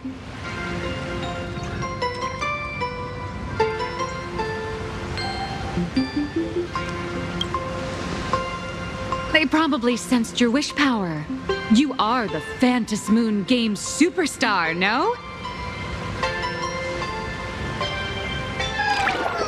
Look, one's trying to hitch a ride on you.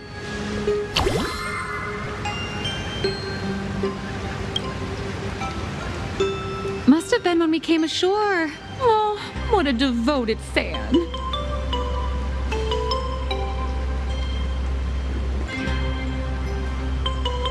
Everyone, welcome to Inkford Hermitage. I was imagining a Benzai Tengoku style manor or something. So you demolished your idol's old residence and replaced it with a luxury hotel. Of course not. Benzai Tengoku vanished more than 1,000 years ago. The original structure is long lost to time. The IPC only chose this location because this is one of the weakest points between reality and the world in Canvas. Many Imaginae are born every day, but just as many ancient lineages of Imaginae hide themselves away in the world in Canvas once their wish power dry up, or as they grow weary of the mortal world. This is the final stop before they enter the world in Canvas, and this is where they bid farewell to reality. They rest here, organize memories spanning centuries, and then pass beyond the point of no return. Rumor has it that Graphia's soul appears from time to time to guide these weary Imaginae on their path. There's a sense of parting in the air. No wonder the soul of the mother of Imagenesis feels an attraction for a creator. This must be the finest well of inspiration. Miss Colt, now that you're in this well too, You ought to make the most of it. Let's go. I'll lead the way.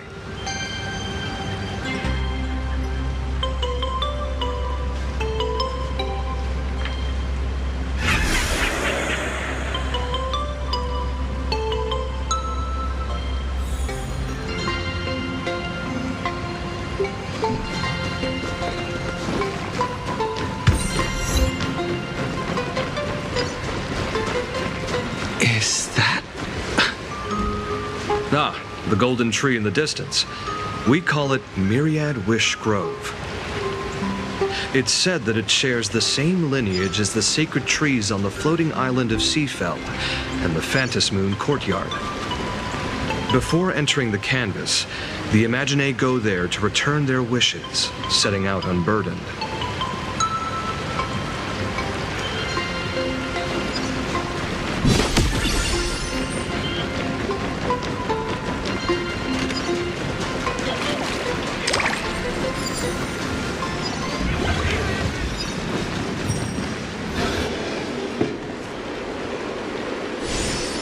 We have arrived. The hotel staff will take over from here. I'll take my leave.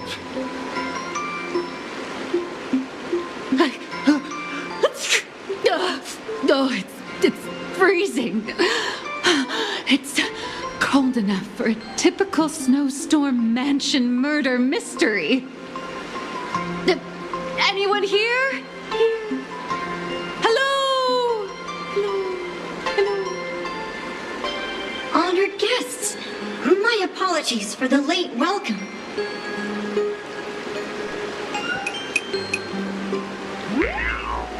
Oh, no wonder it's so cold. It's an actual snow wispy. Hello there, little one. I am the lobby manager, Casper. You have a very high body temperature. Please, try not to overheat the room. Allow me to introduce myself. I am the popular comic artist, Blurry... the former comic artist, Miss Nihilux. Oh, my true name is gone, just like that. Oh, wait, did you say former? The big shots upstairs gave me a heads up. You are now an asset of Perlux Corp. You'll be staying here until you finish your next volume. Every guest in this hotel is an Imaginae with quite a history. That Arcadian over there? That's a former superhero. Which one? Never heard of him. That one over there is one of the oldest strangelings. They're a former Kappa. These days, they work as the hot springs manager. A Kappa? Didn't that lineage of Imaginae go extinct when the IPC first arrived? There are still a few survivors that slipped through the net. As for Casper myself, I am a former frost giant.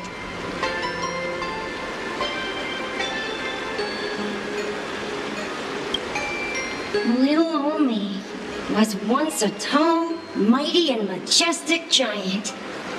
Of course, that was back in the Cinder Age. So you're basically an antique who knows a bunch of old secrets. What corner did they dig you out of? From a block of ice. It is sad how a giant block of ice melts into tiny pieces over time. I have forgotten the names of most of my friends. And I have not tasted a crispy, charred Void Ranger in a long, long while now.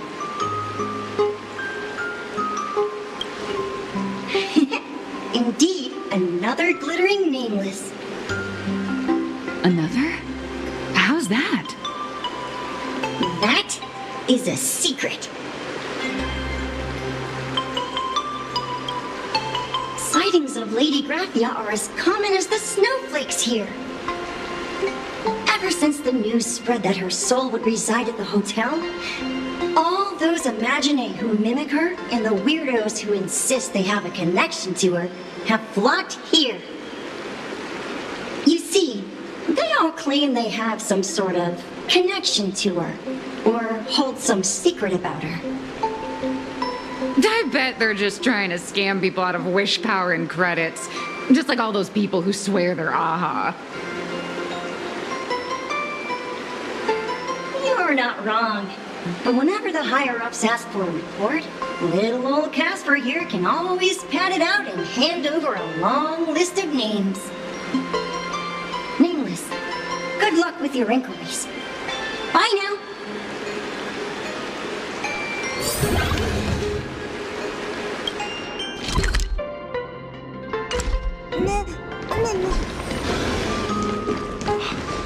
I heard Graphia is still here in this hotel.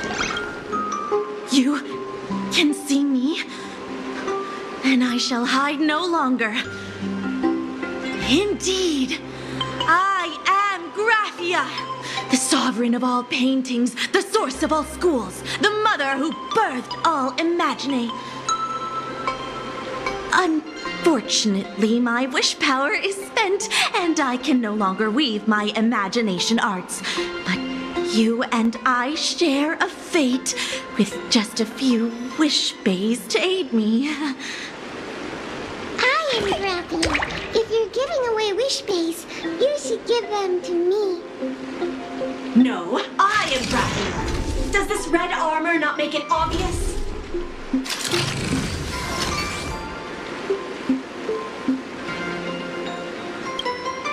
I don't care which. One of you, come help me fight the Lord Ravager. The Lord Ravager? To be honest, we are Graphia, but we're not Graphia. Simply put, we are Imagine born from people's imaginations of Graphia. As for me, I was sketched by a rather unskilled illustrator for a history textbook, which explains why I look a bit rough. I am a wispy form from the concentrated longing for Graphia in plain Arcadia. I am the armored goddess Graphia from the 52-episode animated series Apocalypse of Ashes, Mecha Wars. Care to witness my signature move? Dance of the Inkblade.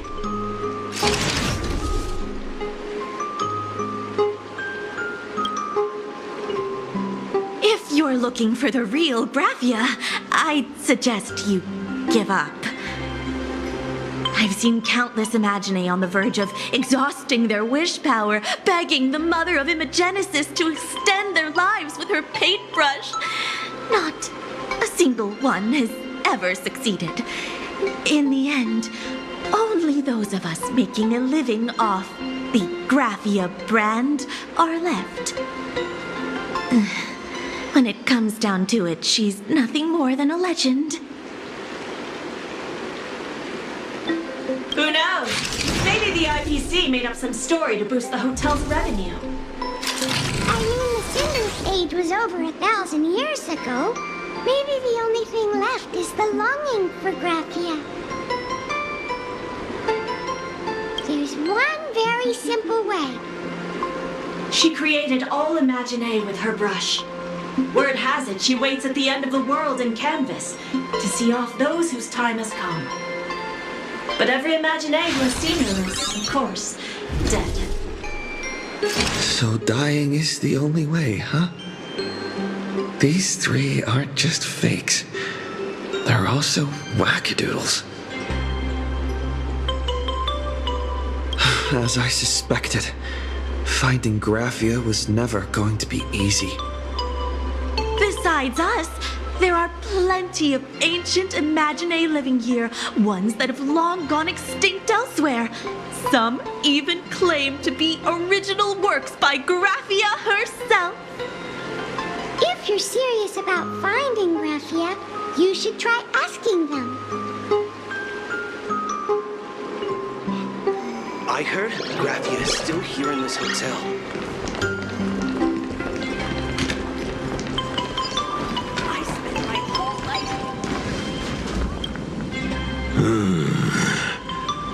I sense more stray thoughts and disturbance in the water. The Imaginae of today are far too restless.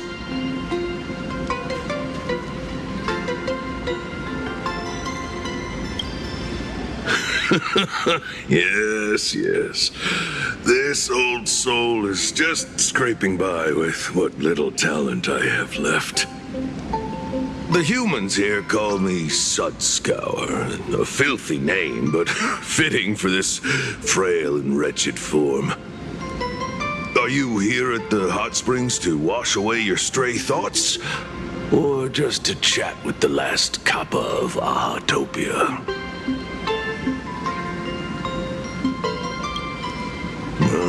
As you see, my kin have either been swallowed by the muddy currents or have fled into the canvas. Long, long ago, my people lived in every river and pond in Ahatopia. We tended the crops for the artists, and in return, they painted our descendants into existence.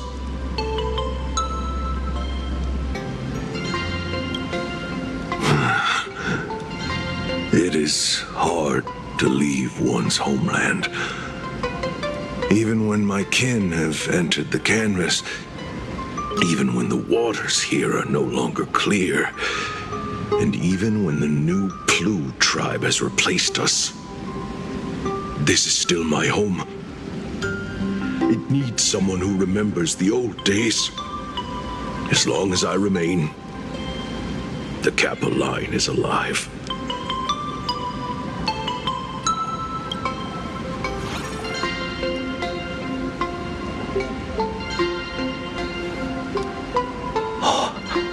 Lady Graphia is the one who guided all Imaginae. Her name shines like moonlight through my dimming memories. Back then, the demons from beyond swept in like a dark tide. The filth and flames they brought could turn even the clearest stream into a toxic swamp. We Kappa were weak and could only shiver at the bottom of the rivers, but it was Lady Graphia who found us. She encouraged us, saying that every drop of clean water held power against the darkness. She taught us how to use water to protect the displaced mortals and wash away those impure monsters. Though our impact was limited, that was the most heroic era for my kind.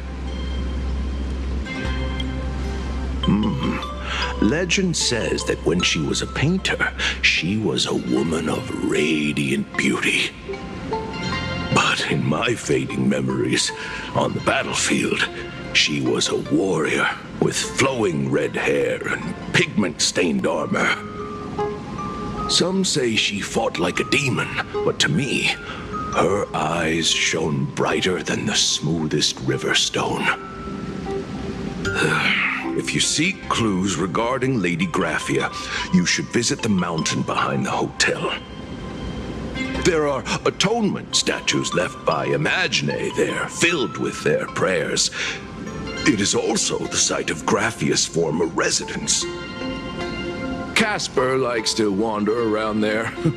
He is a strangeling far older than I. Perhaps if you play in the snow with him, he might show you the way.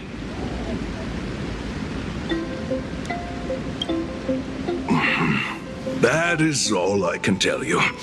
After all, I am just a stubborn old Kappa, trying to keep this one pool of water a little cleaner.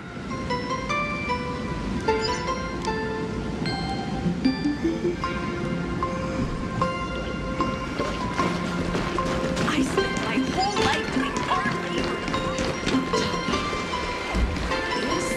There's still a chip. So, you're here looking for Graphia's whereabouts on behalf of that Intellitron executive. I think it's unlikely that the mother of Imagenesis will see her.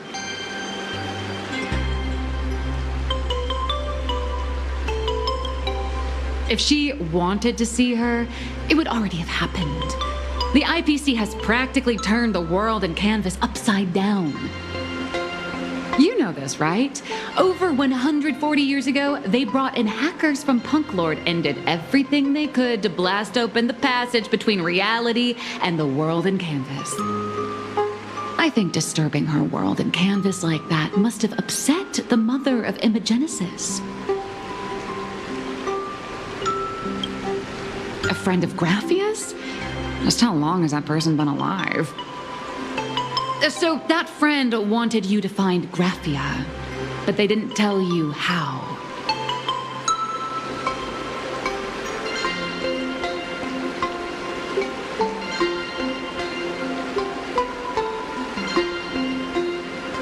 The only thing Avanessia left that could be a token is the mask she painted herself, right?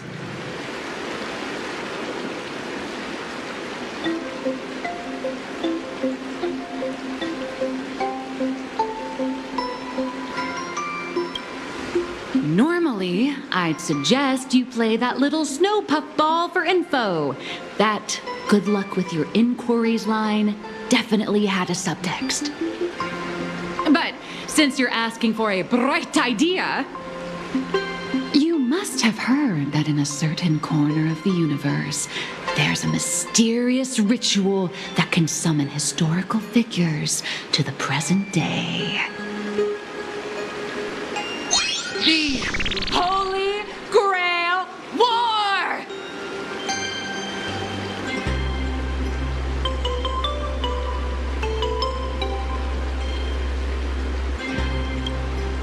Oh, right! That was your big adventure in Penacony. Oh, how nice. I hope Plain Arcadia holds one too. Then I don't need to explain the method. First, we need a catalyst. Do you have Graphia's brush or palette? Doesn't look like it.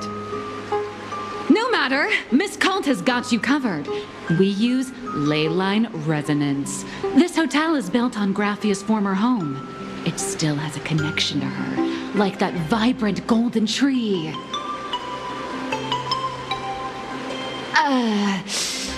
Wait, you aren't actually falling for this, are you?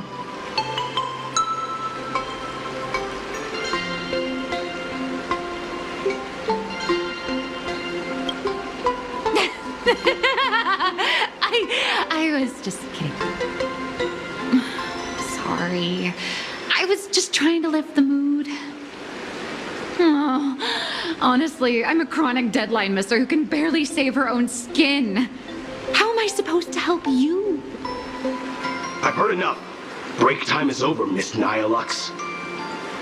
Now that you understand your situation, stop wasting time. Start drawing! I just checked in, and I have to work already? I'm not some fully automated painting Mechatron. You do know that, right? A Mechatron can run for hundreds of hours straight. You cannot. That's exactly why every second counts. Now right this second, start increasing your value as a quality asset. Hey, wait! This is kidnapping! Little raccoon, help me!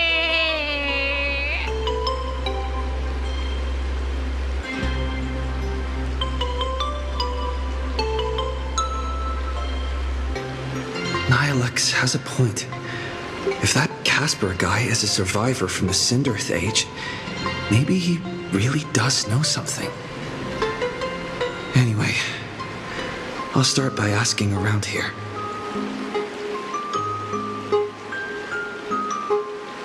Is there still a chance for me to turn my life around?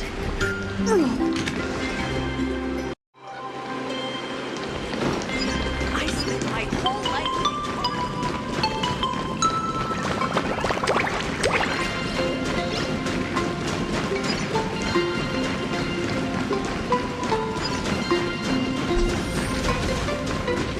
Casper? Are you there? Nope. I'm not. Matter the cost.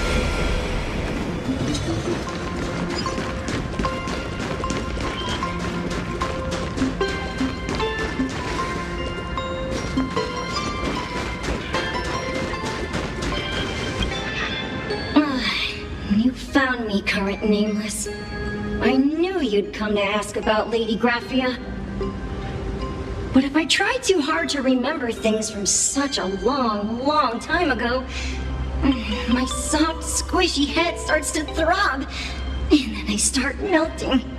Drip, drop, drip, drop. So much of my memory feels like it's shrouded in a blizzard, and I can't see anything clearly. I'm sorry, but I don't think I can help you.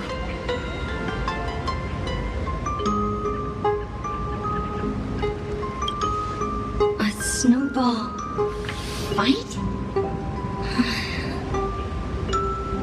The game, the name, it feels so familiar. It feels like I had snowball fights every single day a long time ago. Shaping the snow into balls and flinging them at whatever strange intruders came barging in. Well then, come at me, Nameless. I'm a snowball fight veteran. I won't lose.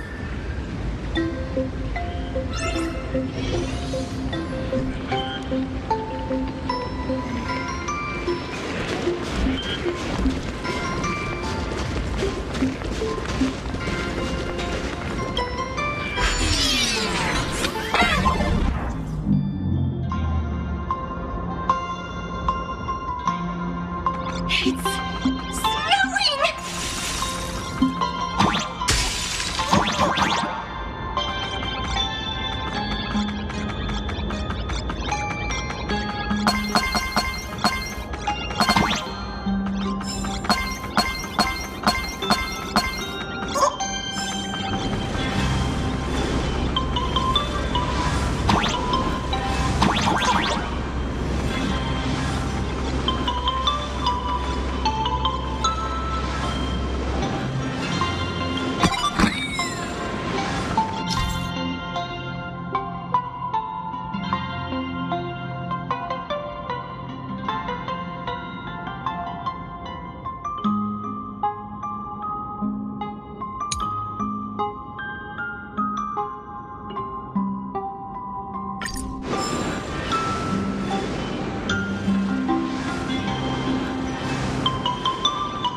You'd better be good at dodging, Nameless!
from the Cinderth Age are still a bit blurry.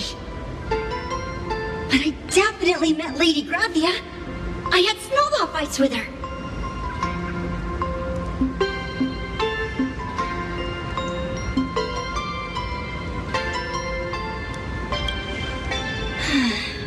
She was a great painter who led us in snowball fights. She'd even paint portraits for everyone. Back then, when we wanted to see her, we'd go to her doorstep, light the ground lamps, and shout, "Snowball fight!" Then Lady Graphia would poke her head out of the window upstairs, unfurl the scroll, and whoosh! Slide right down into the snow. Then we'd have snowball fights against the Void Rangers together, under the giant moon. If we won, I got to swallow the Void Rangers whole. They were so crispy and tasty.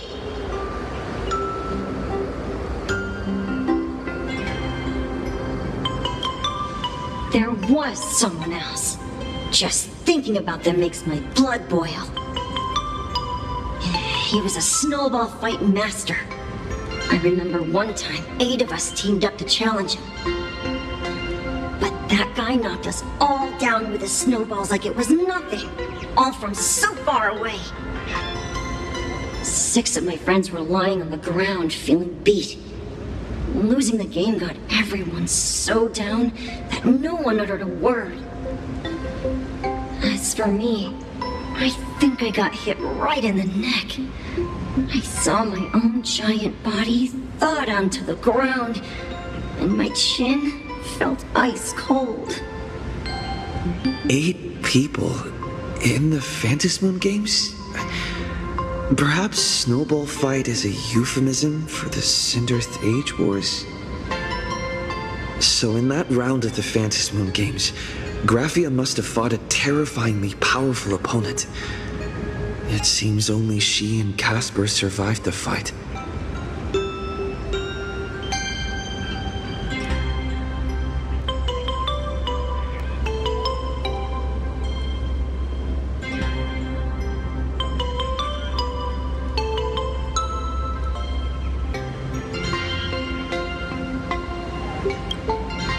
I saw her once.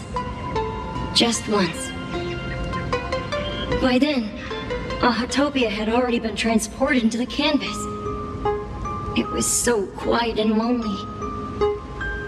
I couldn't find my other 6 friends, but I remembered where Lady Graphia lived.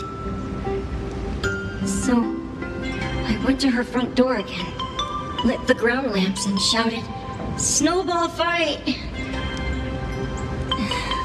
It felt like only a second had passed. Just the blink of an eye, yet somehow it also felt like forever. At last, I saw her drift out. She held me and cried, saying, "I'm sorry, and you've done well," over and over. It was just one lost game. We could have just won it back some other time, but that was the last I saw of her. I only shared some memories of a snowball fight. If it helped you, Nameless, then I'm happy.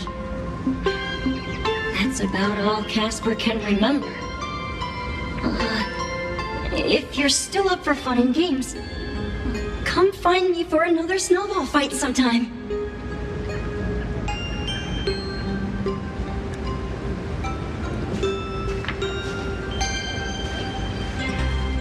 So, to summarize, Casper likes to light the ground lamps and call for her near Graphia's old home.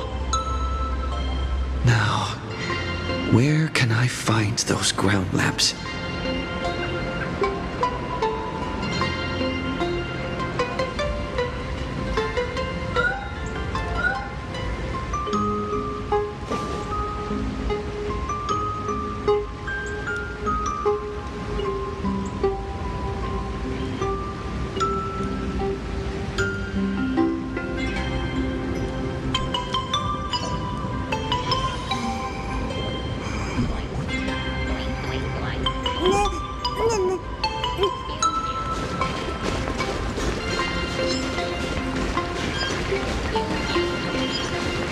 even next to such a lively hot spring hotel, there's a secluded mountain path like this.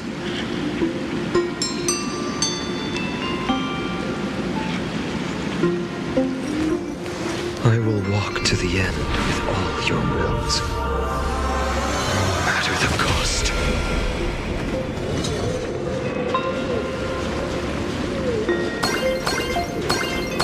These atonement statues all look like small animals. I should find a prominent spot for the ground lamps.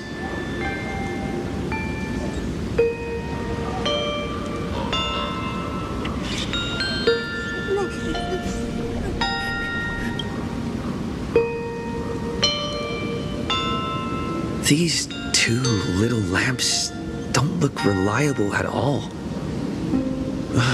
Whatever. It's not like I have any other way.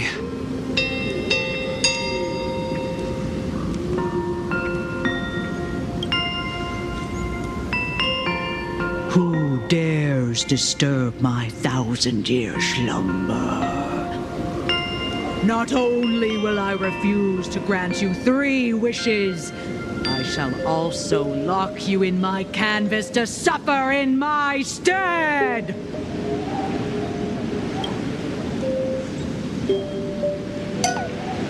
Thanks for the invite. I'm not quite dead yet, but I don't feel alive either.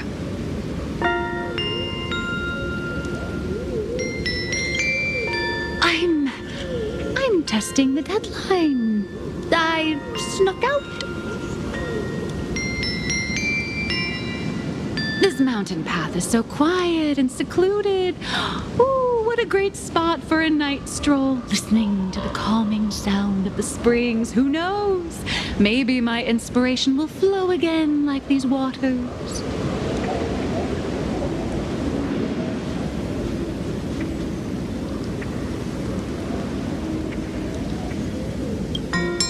I was hoping to find some inspiration out here. With those 2 goons breathing down my neck, anyone would hit a complete creative block. Look at this old stone statue! Ooh, doesn't it look like Hemicat? I just reached the real versus fake Hemicat arc in my comic. Let me pay my respects. Maybe Graphia will bless me with enlightenment. Miss Colt, when did you sneak out? That was fast! I let my guard down for just 1 second, and corporate asset, I mean Miss Colt, escaped. Now that's scary. No way are you running away and taking our jobs with you. Good thing this kind lady spotted where you were headed. Otherwise, you might have slipped away for real. Let's go. Back to the room to finish your work. Come on, not again!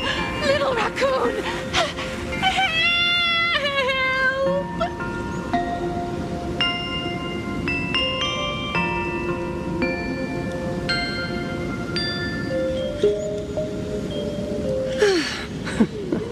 Being an artist sure is grueling. I remember being held in a room and watched by 6 or 7 people, too. I wasn't allowed to leave until I finished painting either.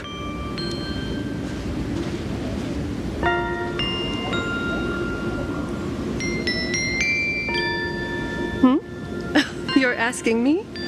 Weren't you the one searching so desperately for me? My name is Murata Graphia, guardian of the world in canvas. It is a pleasure to meet you, nameless of the Astral Express. You're saying... you are Graphia? She really does look a lot like Himiko.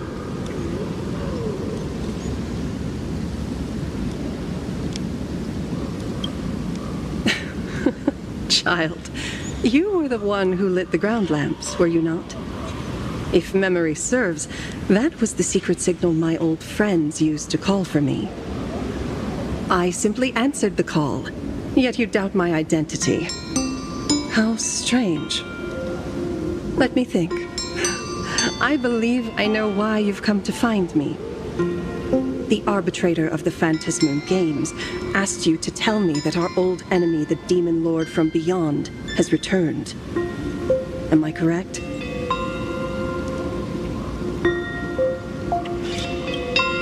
Since Ahatopia's in canvassing, Evanescia and I agreed to guard reality and the world in canvas separately, never to meet again.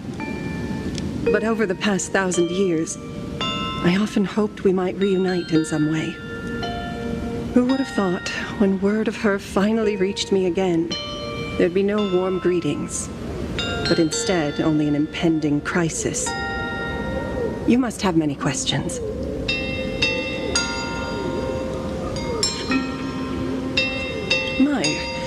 You certainly have a lot of questions. But before I enlighten you, during the Sindirth Age, that demon lord from beyond once took the form of a friend to infiltrate the Resistance, causing catastrophic casualties. I must confirm your identity, Nameless. Do you carry a token from Evanescia?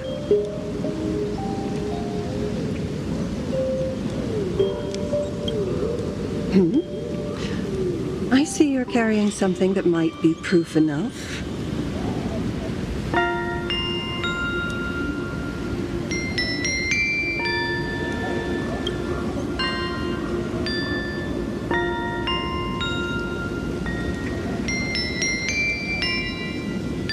The secrets you seek are many and tangled. Perhaps I should start by telling you a story. 1,000 years ago, the legions of the demons from beyond descended upon Ahatopia, marking the beginning of the Sindirth Age. For the destruction, taking a life is easier than brushing aside a feather. Among the countless victims, a baby girl was saved by a painter from the brink of death. He took her in as his daughter and named her Graphia. To protect his daughter, the painter kept her confined to their home. While the fires of disaster swept across the land, Graphia lived in seclusion. Until one day, a falling star streaked across the dark sky, and a deafening roar shattered the silence of the wasteland. Unable to contain her curiosity, the young girl slipped out of the house to follow the sound. And so she saw it. Beneath the cold Phantasmoon, a tower of infinity stood on the mountain range at the edge of the horizon. This tower had countless windows and rose section by section, slender and tall. More than an actual tower, it looked like a wounded iron dragon that had fallen to the earth. Indeed, that tower, which stood only for a moment, was the crashed Astral Express. And Graphia's family name, Murata, came from the wondrous sight she saw. At the time, the wrecked train was surrounded by countless abominable monsters. Amidst these foul enemies, a few warriors in strange attire fought tirelessly. But they fell, one by one, unable to withstand the endless tide of monsters. It was only much later that Graphia understood that those who fought and died for Ahatopia shared a common name.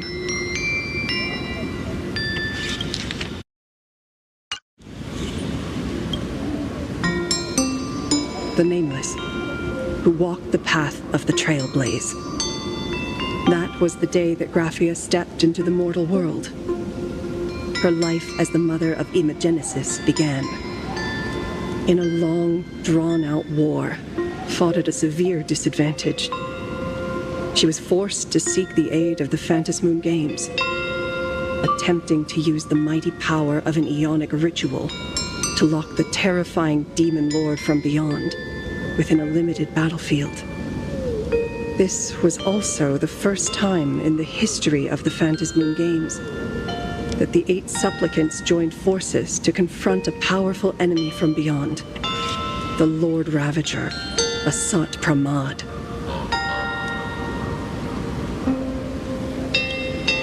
She lost. Graphia did not win the Phantasmoon Games, nor did she manage to kill Asat Pramad. In the final days of the Cinderearth Age, she gathered every ounce of wish power to paint the world into a scroll. Using herself as a nail to steady the canvas, she sealed the Lord Ravager outside. Yes, as long as the scroll still enshrouds reality, he won't be able to lay a finger on the Leviathan's remains buried deep within Ahatopia. The story is over. I have received Evanesia's message. I also have a token I'd like you to give her. Please, let us journey together to the other side.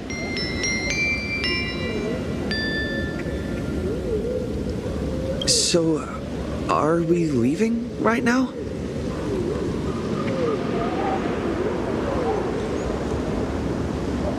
No, there is no need to rush.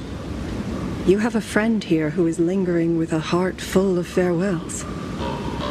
You mean Blade? Follow this path down to the riverbank of Myriad Wish Grove. You'll find many Wispe gathered there. When you are ready, choose a Wispe. Whisper Graphia's name and your wish to cross over to the other shore. Then release the Wispe into the river. When the time comes, I will bring the ferry to deliver you into the canvas. Graphia vanished. How elusive. Anyway, I should head to the riverbank of Myriad Wishgrove first.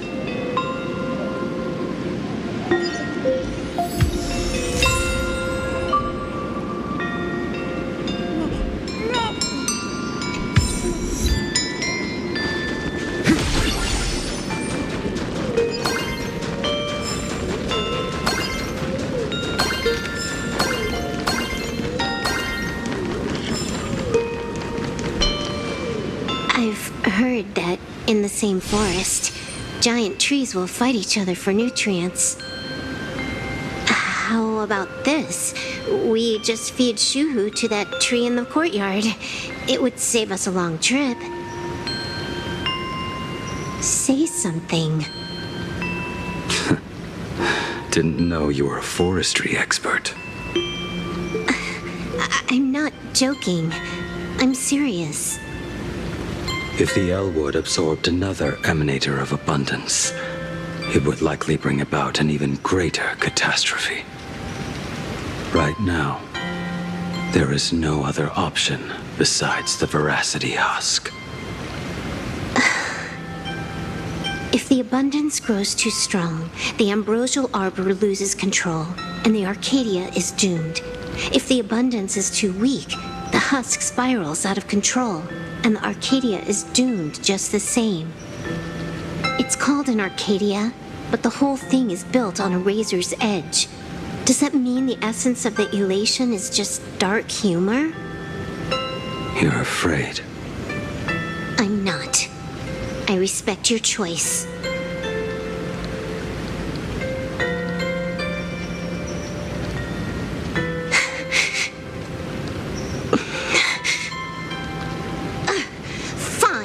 You're right. I'm afraid. So what?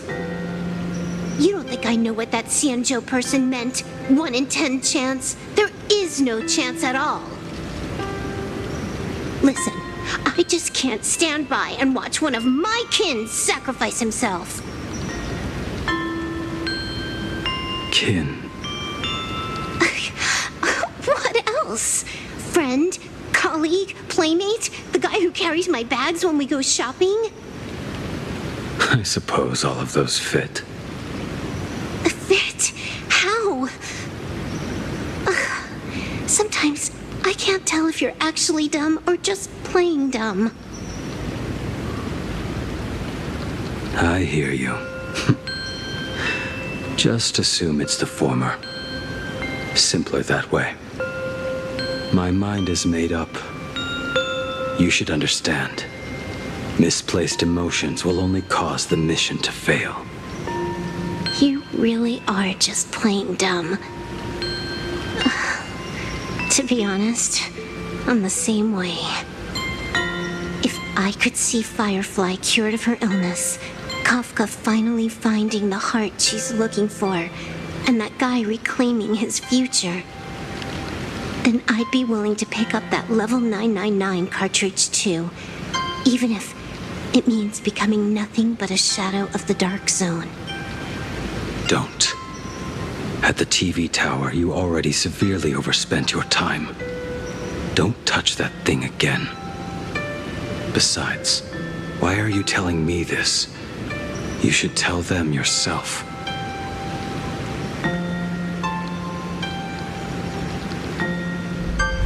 Because just like you, I'm a total stuck-up softie. Happy now? Feel better? No. Unless you give me a sincere apology and a proper goodbye, we're not settled. Not settled. Is that right? Fair enough. Whether as Ying Xing or as Blade, my journey has reached its end. Before the final verdict, I should say a proper goodbye to my kin.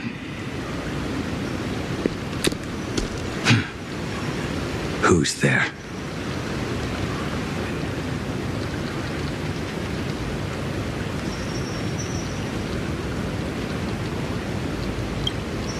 Next time, it'd be better if you didn't try to sneak up on us like that. I knew you would come. I met the legendary Graphia. She told me a way to enter the world in Canvas. If we simply chant her name and release a Wispe into the river, she'll come to ferry us.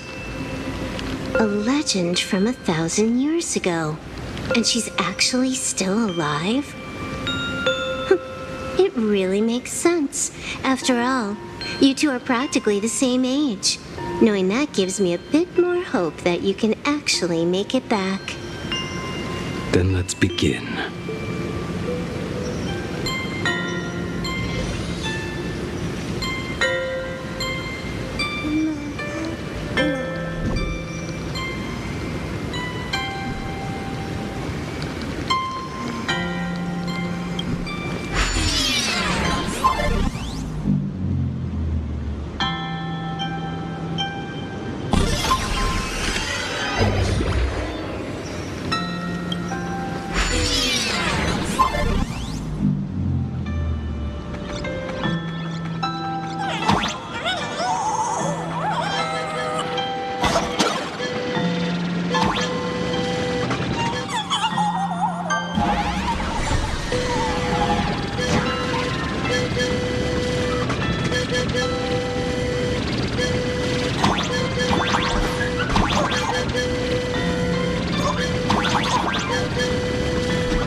Graphia, mother of Imogenesis, may she come forth and deliver us into the world in Canvas. No Wispe were harmed in the making of this operation.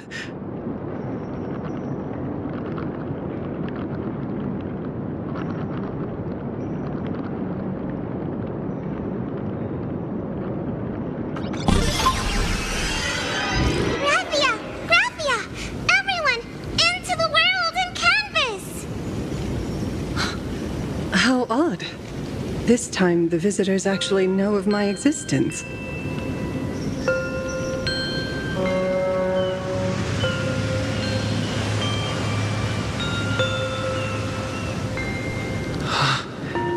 Strange. why is the boat coming from downstream?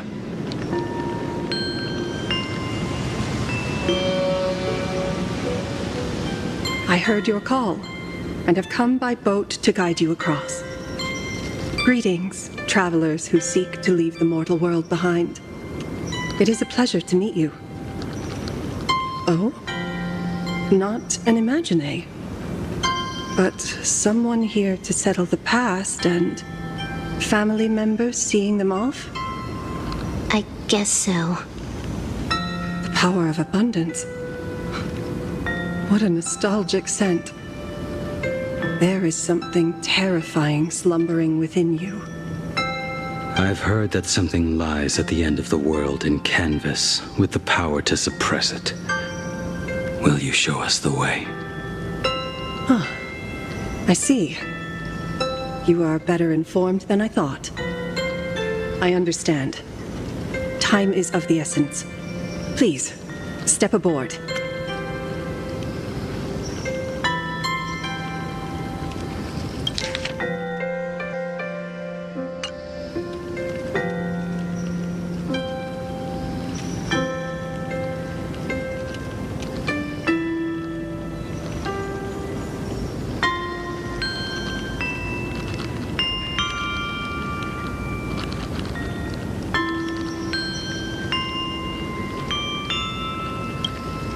Thank you. The mountains lie distant, the waters still, and snow settles. A fine moment to bring this weary life to its end. Bring a weary life to its end? To my eyes, the power taking root within you is far from withering away. It's just a matter of time. The journey downstream is long. As is custom, I must collect your past stories as fare. I shall use them to paint the path forward, which will guide us to the other side. My past stories. I am not much of a storyteller. There is no need to weave your thoughts into a complete story. A single memory, a single breath. These too are parts of your past. Only by letting go of the past can you truly set forth with an open heart. Is that not so? Go ahead. Say something. I'm curious too.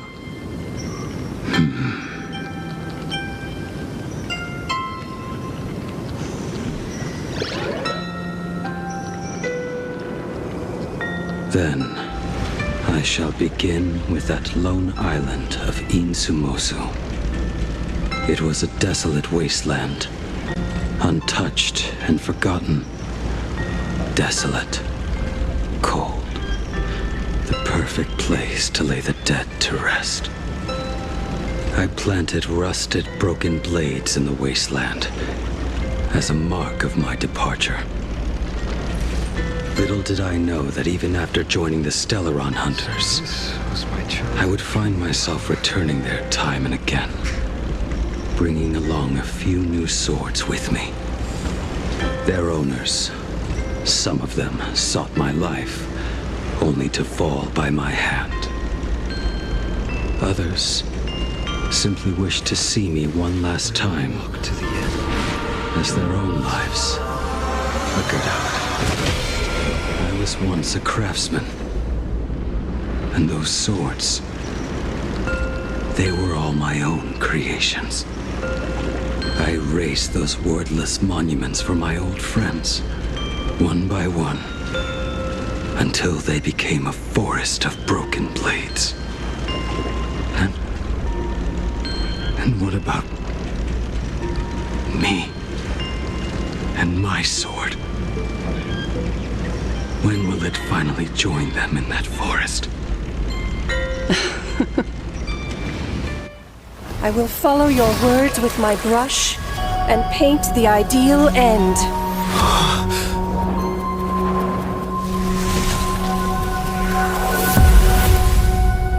Sword barrier. We've reached the shore you've been seeking. What is this place? This is the world in canvas, a mirror to your soul, blooming as your heart dictates. May this meadow be everything you wished for. Superb artistry. And yet, I thought you would paint the desolation within me instead. Desolation? I saw no desolation in your story. Instead, I found the lingering regrets of a master craftsman. The fire that tempers black steel and shapes 100 blades does not burn upon the forge or anvil. It burns within your heart. That spark within you has yet to fade. It is why this plane has chosen to bloom into flowers. We've got no clue what you two are on about with all this cryptic talk. But you smiled just now, didn't you? No, I didn't. We should go.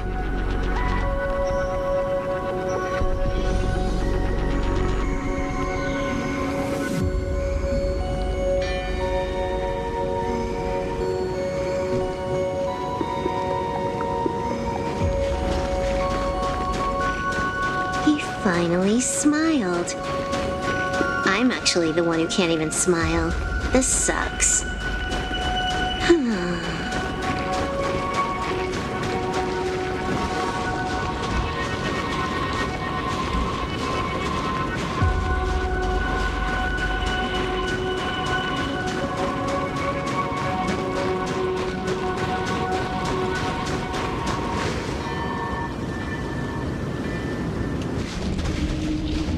We have reached the end. That blue maw. So, this is it. Correct. Driven by the buried secrets of Ahatopia, you have come seeking liberation. And now, I have shown you the silhouette of the beast's maw. If you should find a way to get out, I ask that you swear to keep this secret.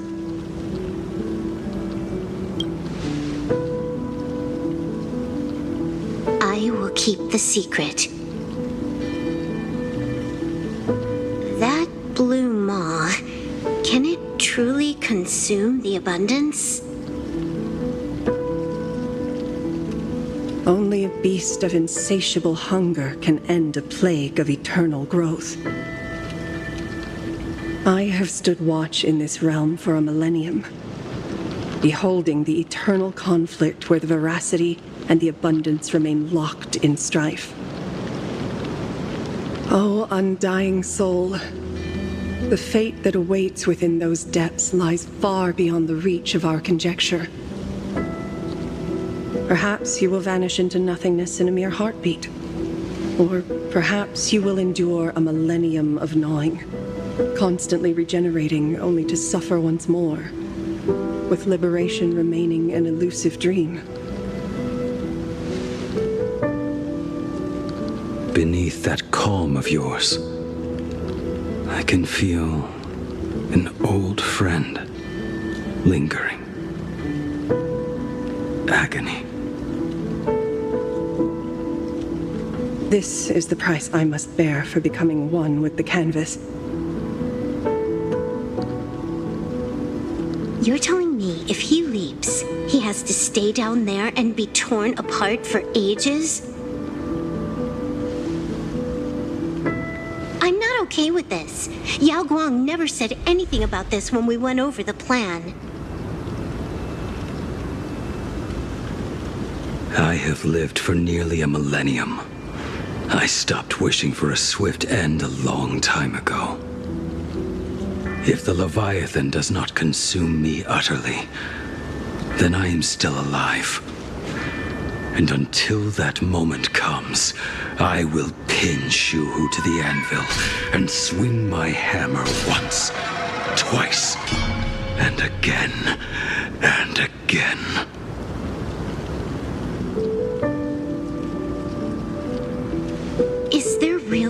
other way.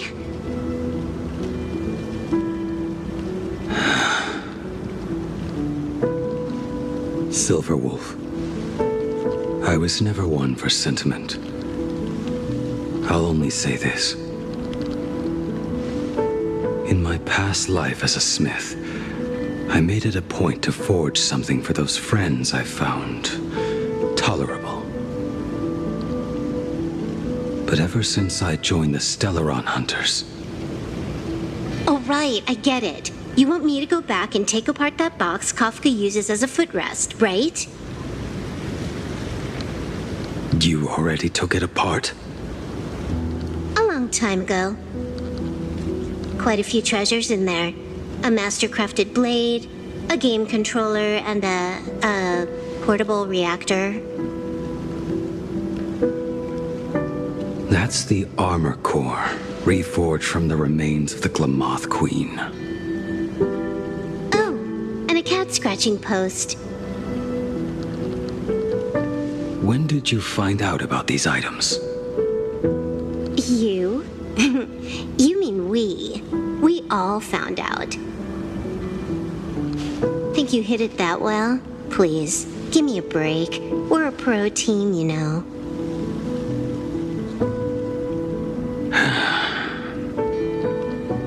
Just split it among yourselves. Consider it a keepsake. Kafka should be the one saying this, but... You are the most perfect blade the Stellaron Hunters could ever have.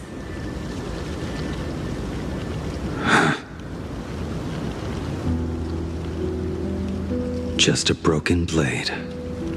That is all.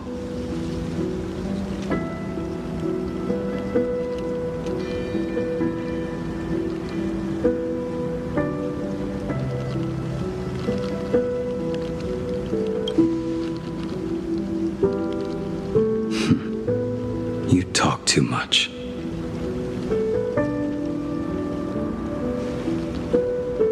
Before you go, you have something to say to him too, right? To me? Don't take offense. It's just a few words. Before joining the Stellaron Hunters, I once lost myself. Unable to see the future, yet unable to reclaim the past. Just like you when you were first reborn. Whether we chose this path, or were forced onto it. Leave no room for regret. And never deny the path you've traveled.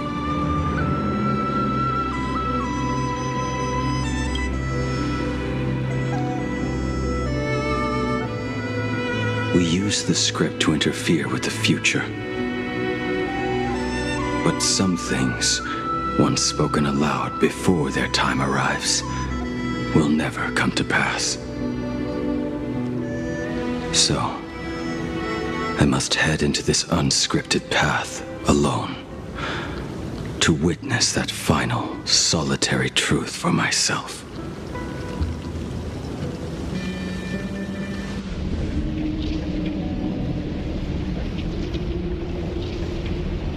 It's time.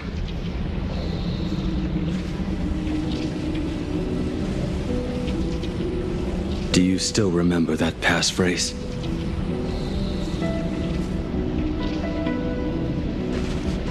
No need to step forward.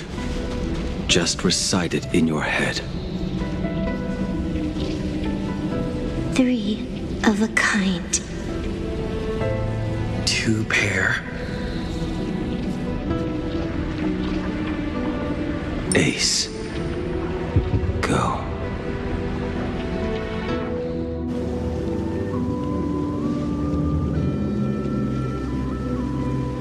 Farewell.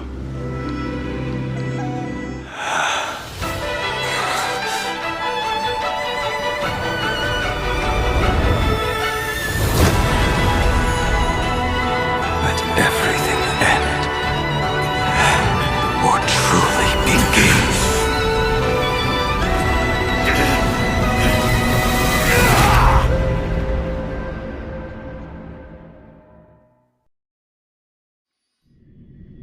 the final moments of your life, what will flicker through your mind?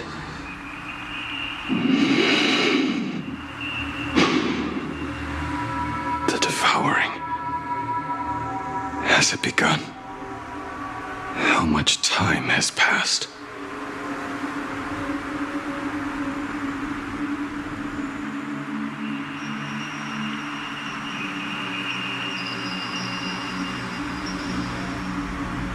Sea of clouds. Ambrosial arbor.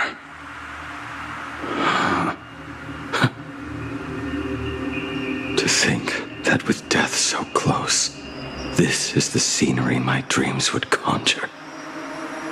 My heartbeat. It's barely audible now. Shuhu, are you still alive? Am I still alive? Finally woke up, Yingxing? Master, I am sorry. You have the wrong person. I am not Yingxing. A lad your age, yet your head is more muddled than mine. You're talking nonsense in your sleep, boy. It has been ages since we last met. Tell me, have you let your craft go to waste? Your master wishes to see what you can do. Not a sweet dream of toasts and laughter, nor a nightmare of clashing steel. Instead, it is a dream of returning to the very beginning, to confess my sins before the master who taught me everything. Typical. This is a standard issue sword I forged for the Cloud Knights, back when I first began my training.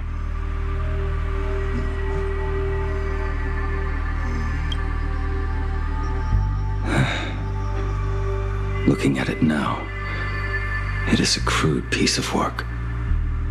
Senior Frater, are you truly from a short-lived species? Why do you ask? I mean, no offense. I just wondered, why would you come all the way to this Yanzhou to learn the craft? My home became a grazing ground for those boars and beasts. My parents, they're fertilizer. Unlike you, I won't live to see them wiped out. But my blades will. Look at this blade. Fresh from the forge today. I made it. That is so cool! Stop flattering me. This is just a standard issue sword for the Cloud Knights. According to the template, its name should be New Blade 01. Senior Frater, how could you so thoughtlessly name your own creation? The very first assignment Elder Huayan gave his disciples is, what defines a blade? He always says a name carries the weapon's destiny. A lone cloud drifts. A crane departs the woods. Let's call it Departure, Junior Frater. Senior Frater, I thought you'd go with Lone Cloud or Guyun.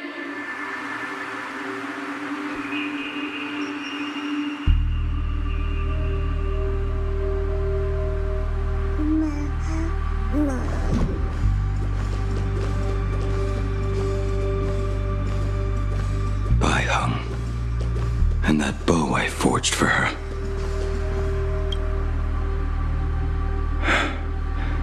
In the end, it was I who forged the greatest sin.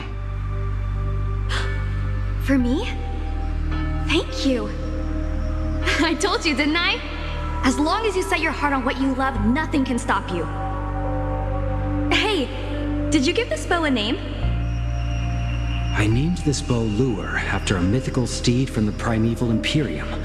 Legend says it was one of the Emperor's finest mounts, a divine beast that could tread over any chasm and lead its master back from the brink of death.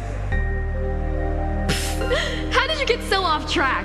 Why pick a name meant for a horse? That won't do. It does not suit me at all. I'm going to call it Recurve Bow. That sounds terrible. It's like my mother naming me Human. At least change it to something elegant like Winding Stream.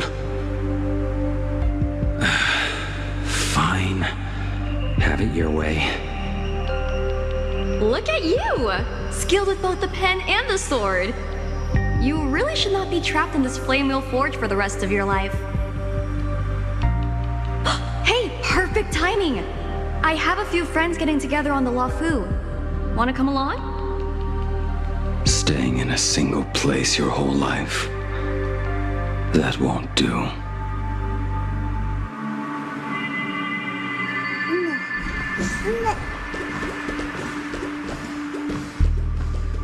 Jing Yuan's Devastator Glaive. The weapon I promised to forge for him all those years ago.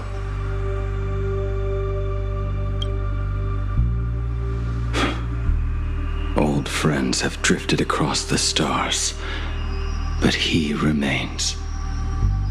A genius. I suppose Master Jing Li's swordplay should be no trouble for you then. You little rascal. Do not try to act like my senior just yet. I am from a short-life species. Xianzhou's swordplay takes hundreds, even thousands of years to master. I simply do not have the time. I heard your bold claim. I'd rather leave this world in a blaze than live until the end of time. It seems you think little of us Xianzhou people, then? My, the future sword champion has sharp ears. It was just drunken rambling. Don't take it to heart. It would be a waste to throw my skills away on the battlefield. You go to the front, and I will forge the divine weapons for you. It is a promise. All right, deal. Then I want a Devastator Glaive, 4 meters long, decorated with green silk, and you should engrave the blade with cloud patterns. Or maybe lightning. Wait until you have grown a bit taller. Then it is settled. When the time comes, you shall arm each of us with a weapon of our own.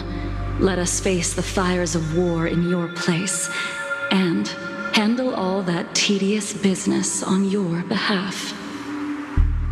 Come, friends, drink up. We 5 come from all walks of life, but here and now, we are one. Together, we shall bring glory to the Xianzhou, and peace to all who dwell beneath the stars. By the rainbow and the 10 lords, if I betray our bond, let all of existence hunt me down.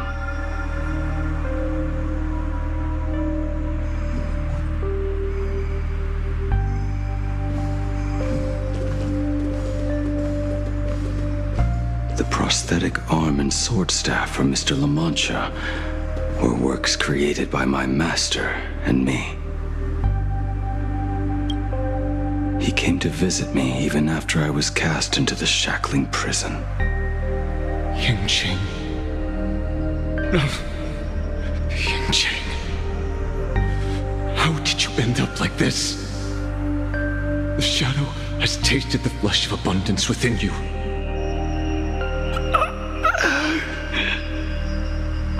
You cannot even speak anymore. Yingqing, look at me. Lift your head. It was only thanks to you and your master that the shadow of veracity was sealed. I owe you both a debt of gratitude. So I have but one question. Do you want out? If so, just nod. There is always a way out. Just give the word, and I will carve a bloody path to get you out, right now.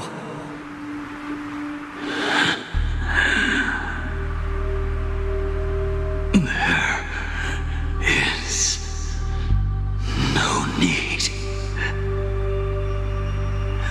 I must atone for my sins. Perhaps if I had taken you away from Flamewheel Forge back then, your fate would have been entirely different. I respect your choice, just as I did all those years ago. Pity.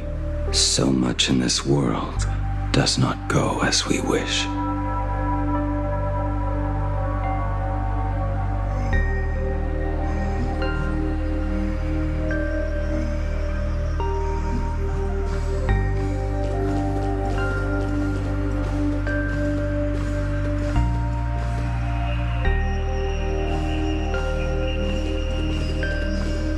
This is not my work.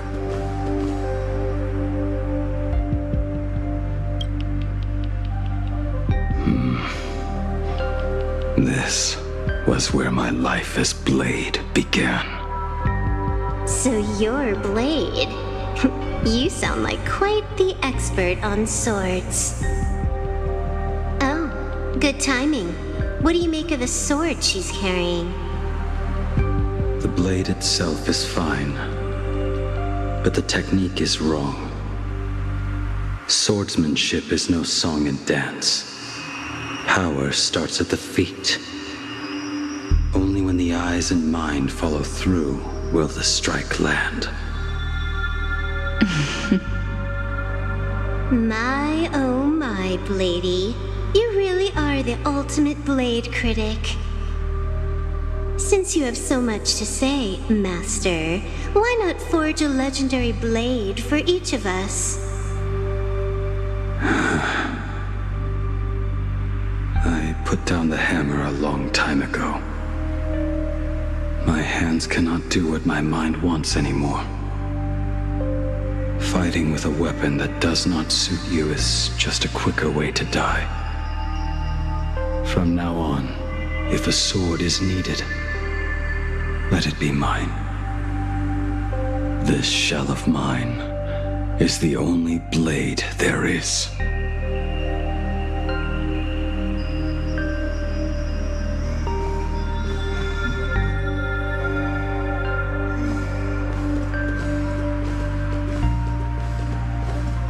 A weapon given by Ying Xing to an old friend.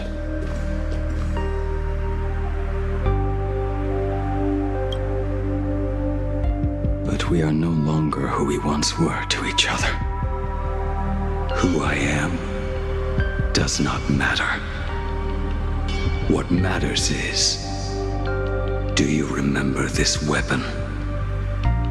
I don't understand what you're talking about. All that happened. You think you can just walk away from it all? You would do well to keep Cloudpiercer by your side.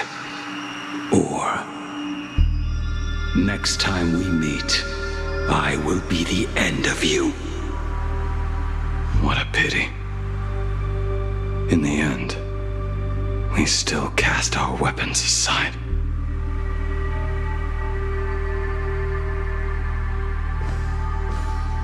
Apprentice, come here. Finally. Is the end in sight?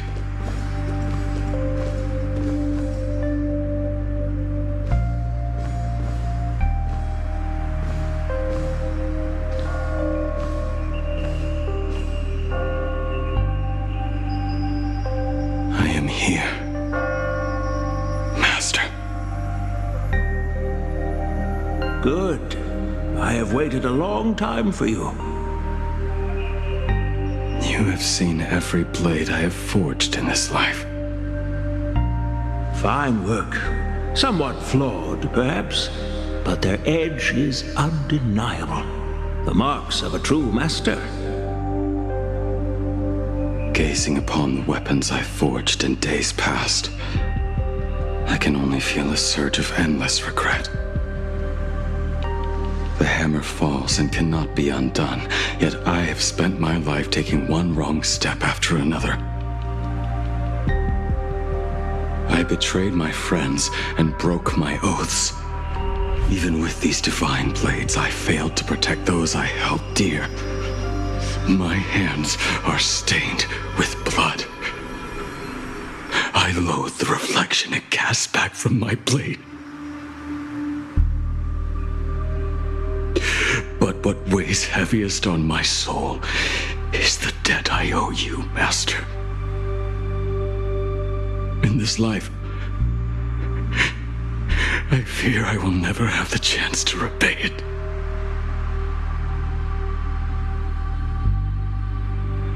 Let it all out. You feel a bit lighter now, don't you?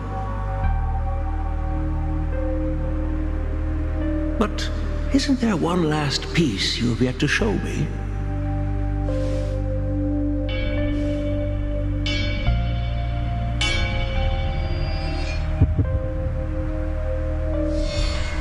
It is yet to be named, has it not? That is a mere scrap from the forging of Shard's sword. I hid it away, fearing it would bring shame upon our school. Master, how did you... Can a mere boy keep secrets from his master? I entrusted General Yao Guang to bring it to you. Since the day you left, I have kept this blade hung in the hall, gazing upon it daily. That raw, youthful spirit within it, it burns to the touch. It is the same light that shone in your eyes the day you bowed to me. It is the keen edge of a craftsman. I am but rusted scrap now. My light has long since faded. This is where I belong. Buried.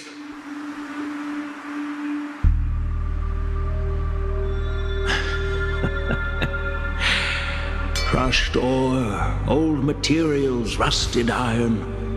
As craftsmen, we spend our entire lives in such company. Waste not the bounty of the world, but perfect it through craft. To take what is useless, to take every failed scrap and forge it anew. Isn't that our very mission as craftsmen? Even for a life that has reached its end. A life built on nothing but mistakes.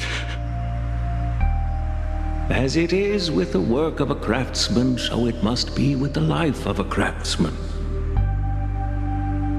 Do you still remember the question I once asked you? What defines a blade?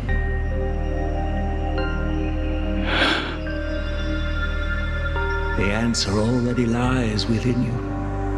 Go now and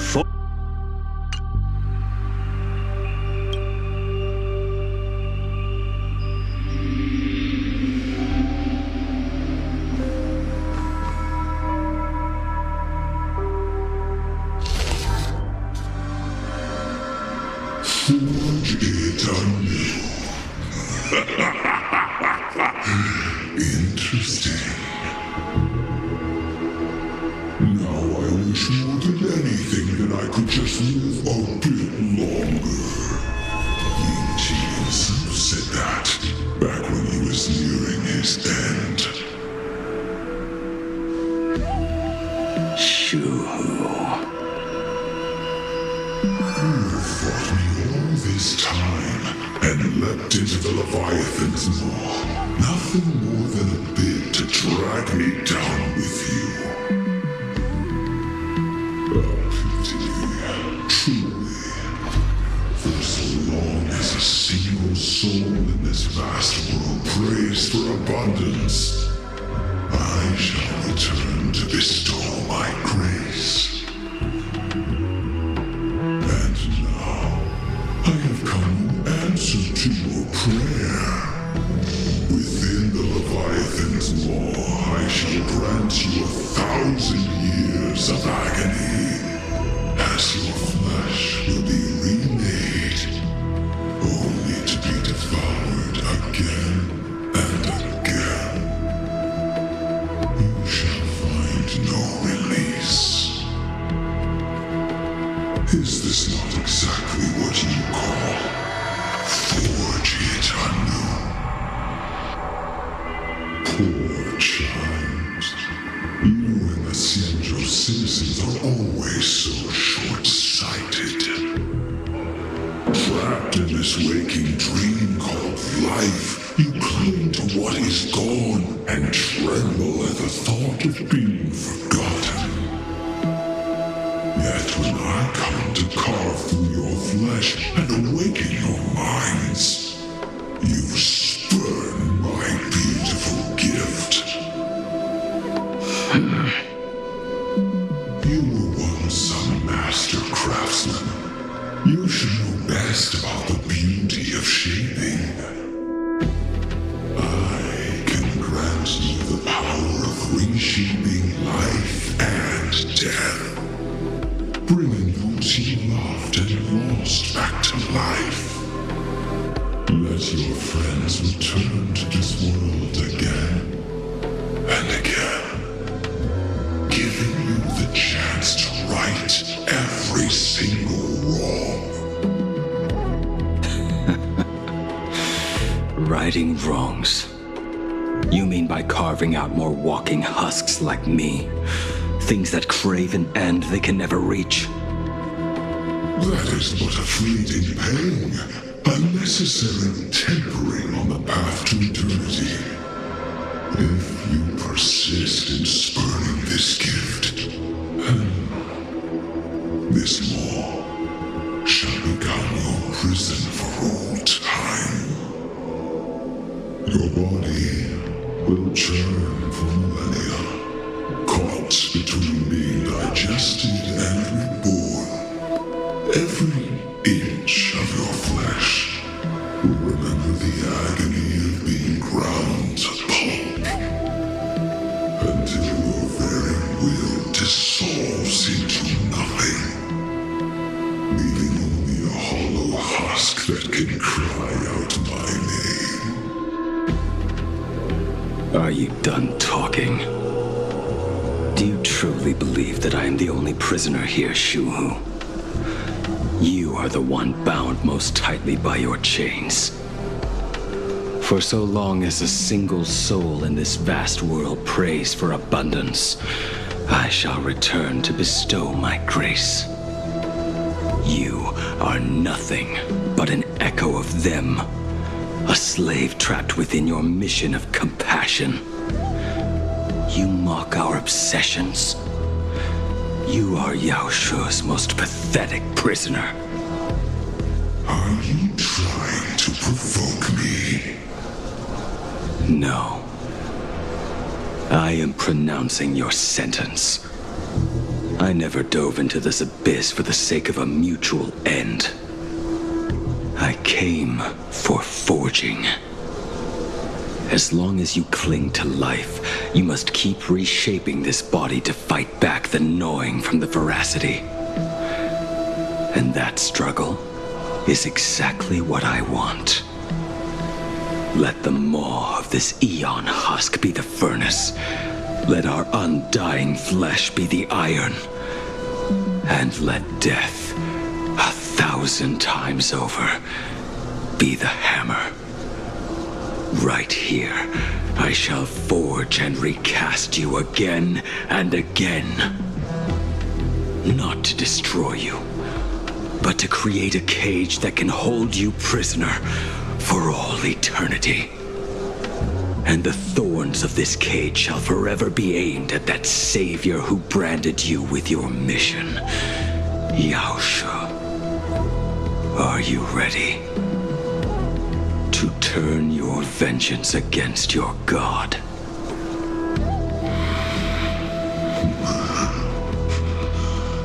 I see now. So, this is how you forge it anew.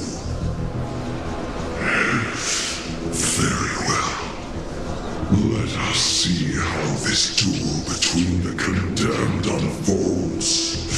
This forging within the furnace. In the end, which of us shall forge the other into a blade?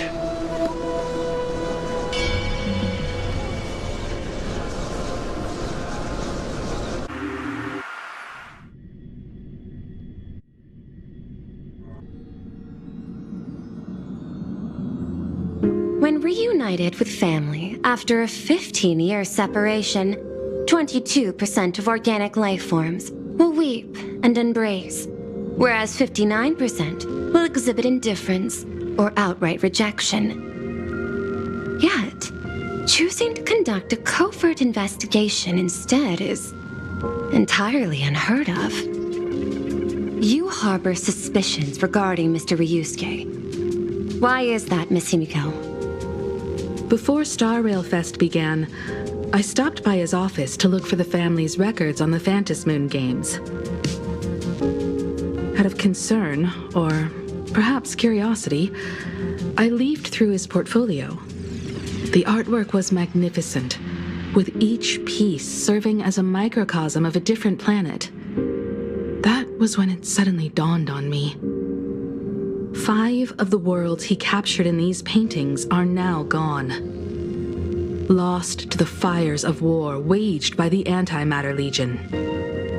Just as you suspected, Mr. Ryusuke's travels have been highly suspicious. In the year 1969 of the Arcadian calendar, he traveled to the Delcor Ring to sculpt a statue for the Doctors of Chaos. 2 years later, the IPC received word that the last local resistance group had rejected all aid and launched a suicide charge against the Legion. Also, in 1984 of the Arcadian calendar, he traveled alone to the planet Goliath's Shepherd. After a century of resistance in the fires of war, the planet was officially declared dead 9 years later. Both incidents point back to a single culprit. The Lord Ravager Asat Pramod. However, there is also evidence suggesting that Mr. Ryusuke was still in Plain Arcadia when Asat Pramod appeared. Additionally, the IPC recovered a commission he received.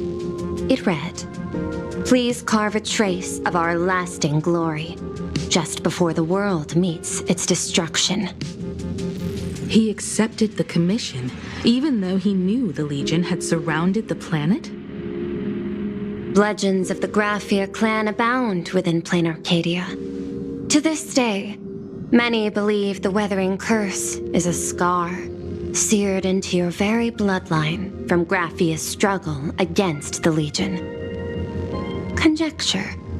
Mr. Ryusuke was tracking the demon from beyond. He likely believed that finding him was the key to breaking the Graphia clan's curse. Any other conjectures? There is another possibility. Please forgive me if this sounds out of line. There is a 52% probability that Mr. Ryusuke was being used by Asat Pramod. He might have even chosen to work for him. I'll have a word with him. I'll leave it in your hands, Miss Himiko. Dad, do you have a minute to talk? I do. I'm 1000% free for you. What brings on this surprise call for your old man? I was worried you were too busy, so I didn't want to bother you these past few days. That foolish didn't hurt you, did she? Actually, what am I thinking? A mere herald of death is nothing to my Himiko. You probably handled her in no time. And that kid is something else too. I'm telling you, everyone at school is a huge fan of the Astral Express now. 15 years. The blood-stained games are finally over. And this time everyone survived. It's time we sat down and talked. Just as father and daughter. Huh? Am I dreaming? My little girl actually wants to have a real talk with her old man. Well, I don't care if I heard you wrong. I'm taking this to the bank. Praise the Astral Express. Praise Machiavelli. Give me 10 seconds. No, make it 8. Your old man is on his way. There's no need to rush like that. Love you, kiddo. I should have seen that coming. Himeko, open up. It's your time. Himeko, come over. Tell me more about this.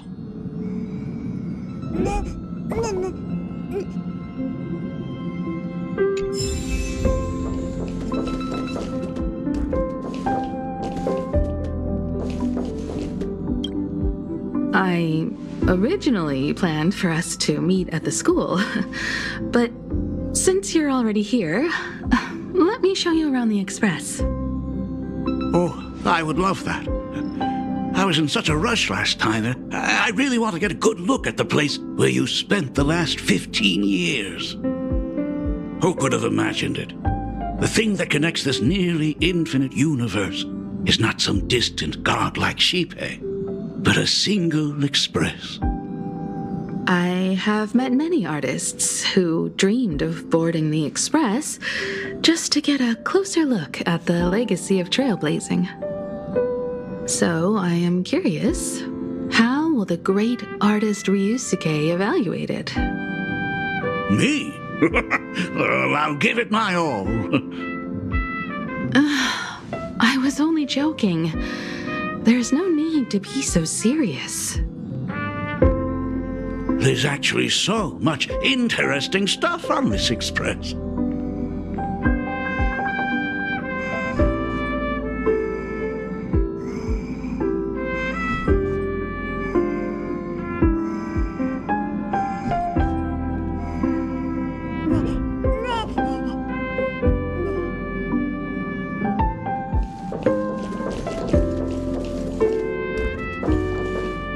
This table is kind of different from the others, isn't it? I mean, they all look alike, but this one doesn't seem authentic. A lot of old furniture was destroyed when the Express crashed. Pom-Pom and I spent quite some time picking the right replacements. Ah, out with the old, in with the new, huh? Well, the Express has been running for years, so it's only natural to have to patch things up every now and then. You must have had a hard time keeping it running. It's not that hard. I'm used to it.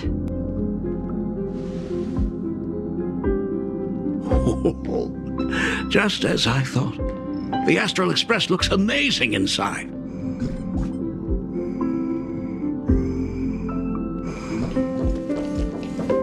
These chandeliers. The designer used the skeleton of a void song whale as a reference. They say it's been here since Dolly's days on the Express. It catches the eye of many people who board. But the light seems a bit dim in here, doesn't it? It's always been this way. Oh, have you tried swapping in a polarized conductor? Or rinsing the light units in an alkaline solution? Are you an artist or an electrician, Dad? I am just speaking from experience. Don't forget, your dad was once the one who set up all the lighting in those classrooms. Is it there? Oh, let me see.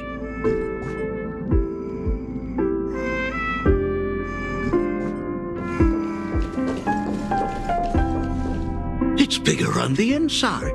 Oh, the phonograph also has music from all sorts of worlds, just like the versions I've heard before. It's a shame I didn't get to see the legendary infinite ice cream machine.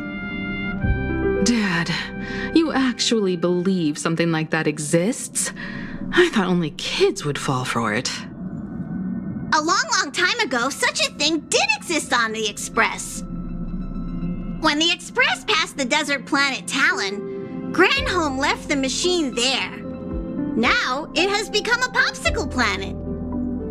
Conductor! Long time no see. Your fur looks a lot smoother than last time. Really? Thank you very much. Hey, my daughter Himeko finally opened up to having a heart-to-heart with me. What a special moment! Pom-Pom will leave you to it then. They say family is one of the most precious treasures. Pom-Pom believes we should cherish them. See? I told you. This time, Dad wins. Oh, Himeko, you may be a fully capable navigator now, but sometimes experience still beats youth.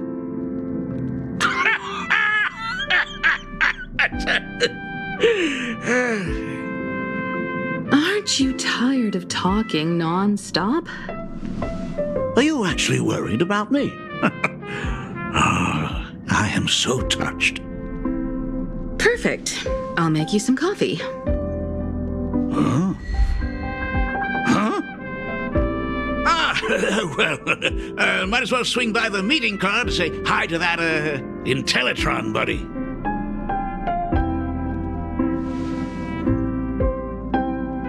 Pom-Pom finds Himeko's father very easygoing. Himeko, come on. Let's walk together.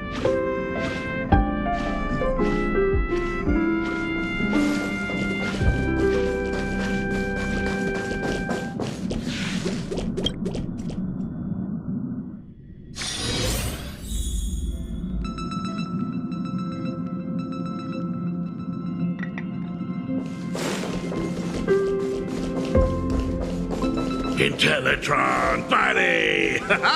Long time no see. Ah, welcome to the party car, Mr. Ryusuke.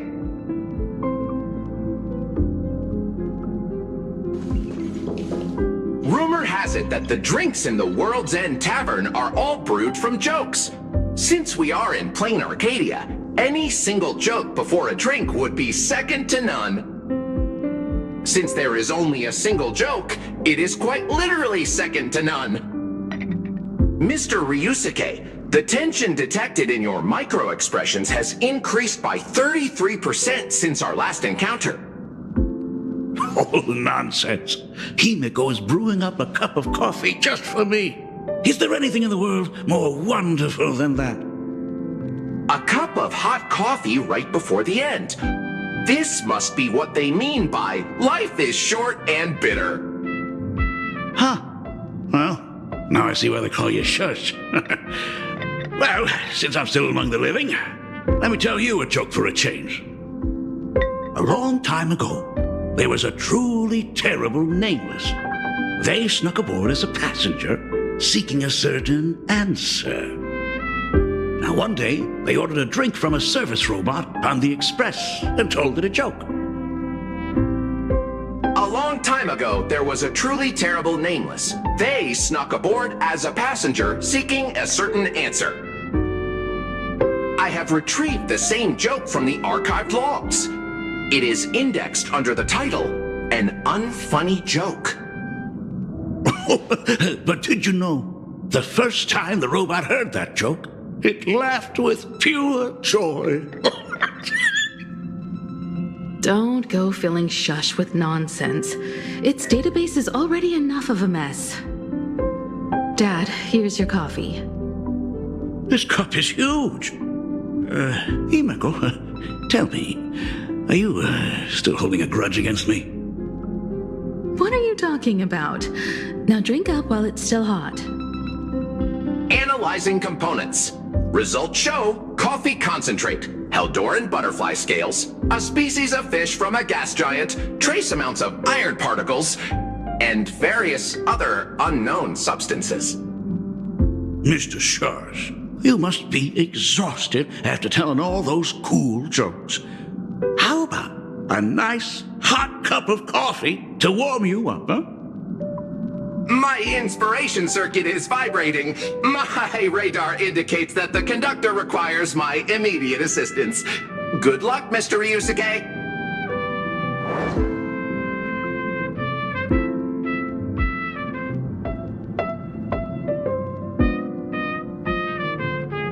Oh, Himeko, if I do not make it out of here, please deliver my resignation to Miss Dolly.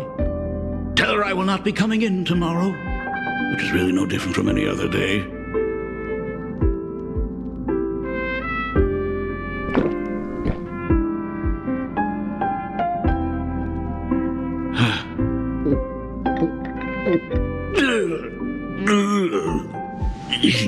The coffee tastes like heaven. Oh, want another cup? Himeko, Miss Dolly told me that back when you were a school assistant, you used to bring a massive pot of coffee for everyone every single day. They still talk about it to this day. It would be selfish of me to keep this all for myself. I simply must bring some back for the other teachers to sample. I am afraid it will be long cold by the time you get it to them. But as you said, it is time for us to head to the school. We must return to the source of all these tragedies and put an end to the blood-stained games. Are you truly ready to say your goodbyes? We can stay a little longer if you like. We still have plenty of time. We should go now. I have been ready for 15 years.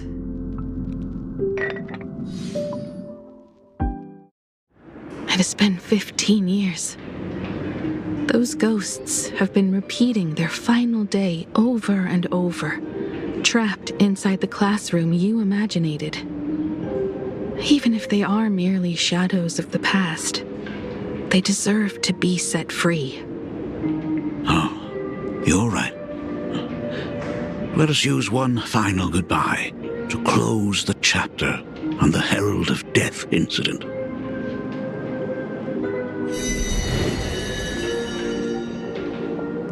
Senior, you are back! We're all waiting for you. Sorry I'm late, everyone.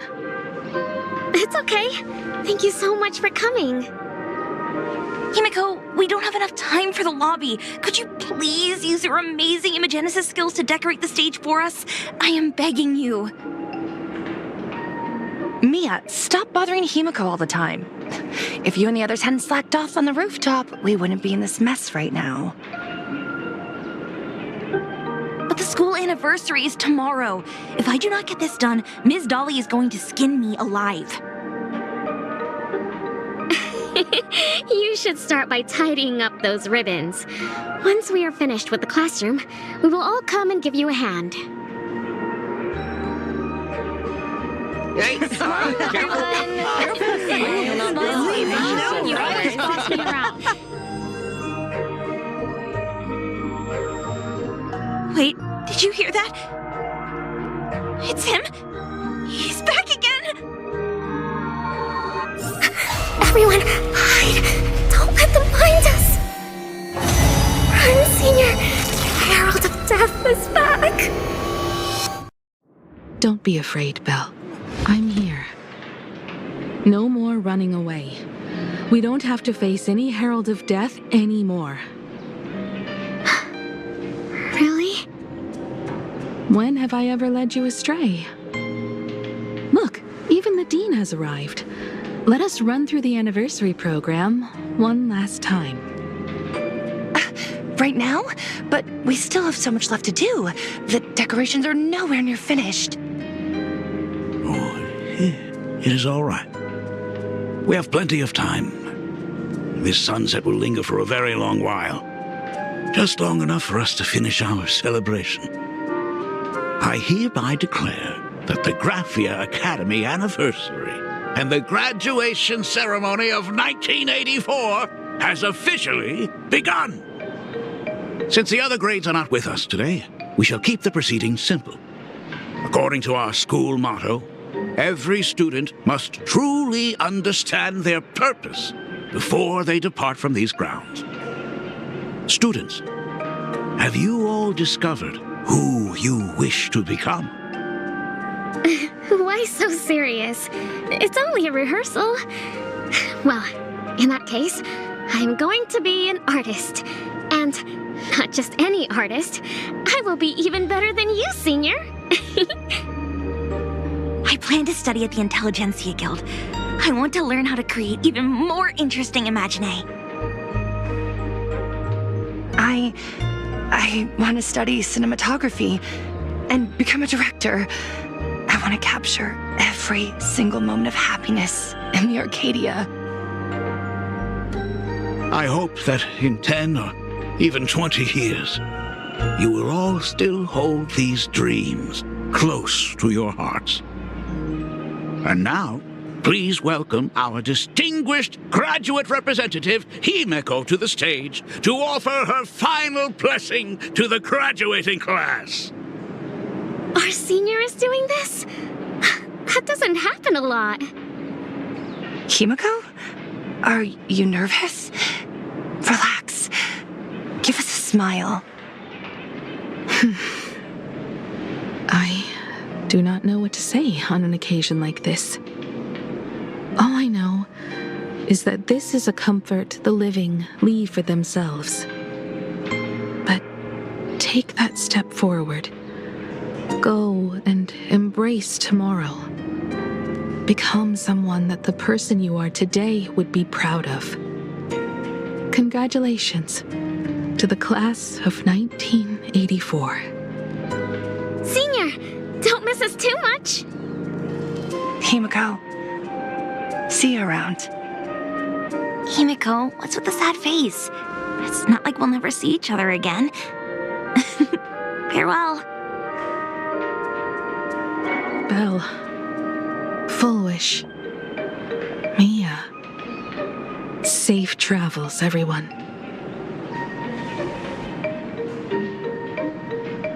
"15 years. The blood-stained games that altered the course of so many lives have finally come to an end." If only I had not lost myself in my own grief.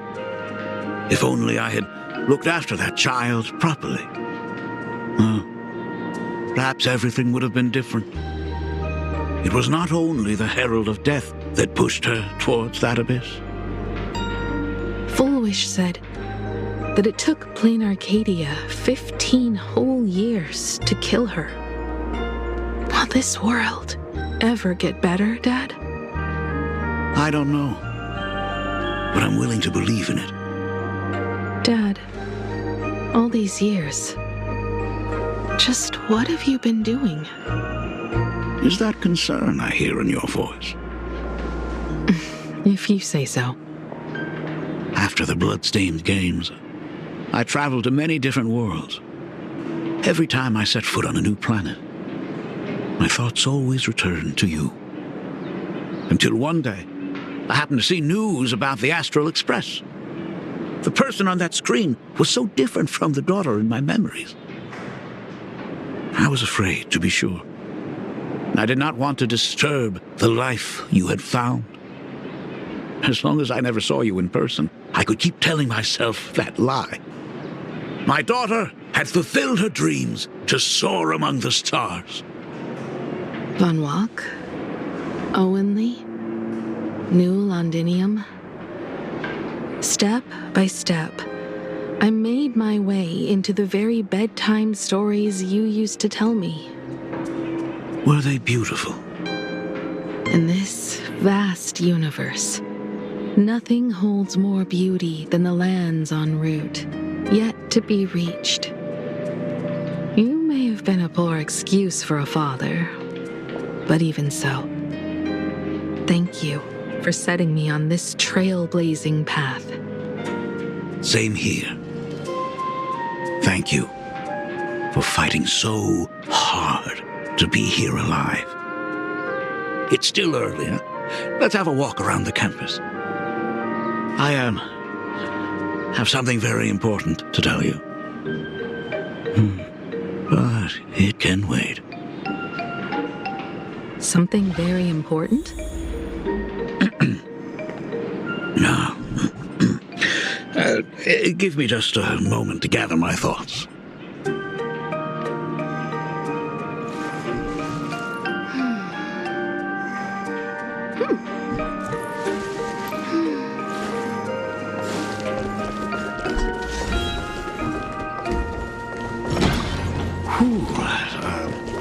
Nice weather today.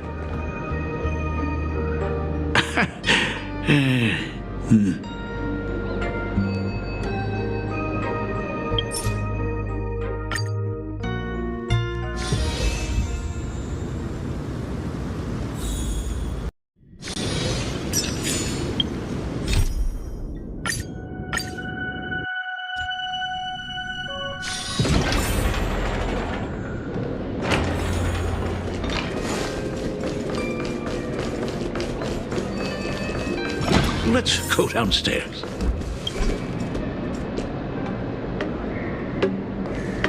Oh my God, it's her!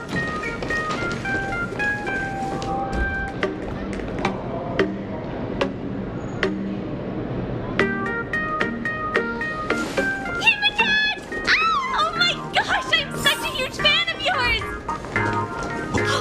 Senior Himiko! Oh wow, she actually looked at me! Her navigator aura is incredible!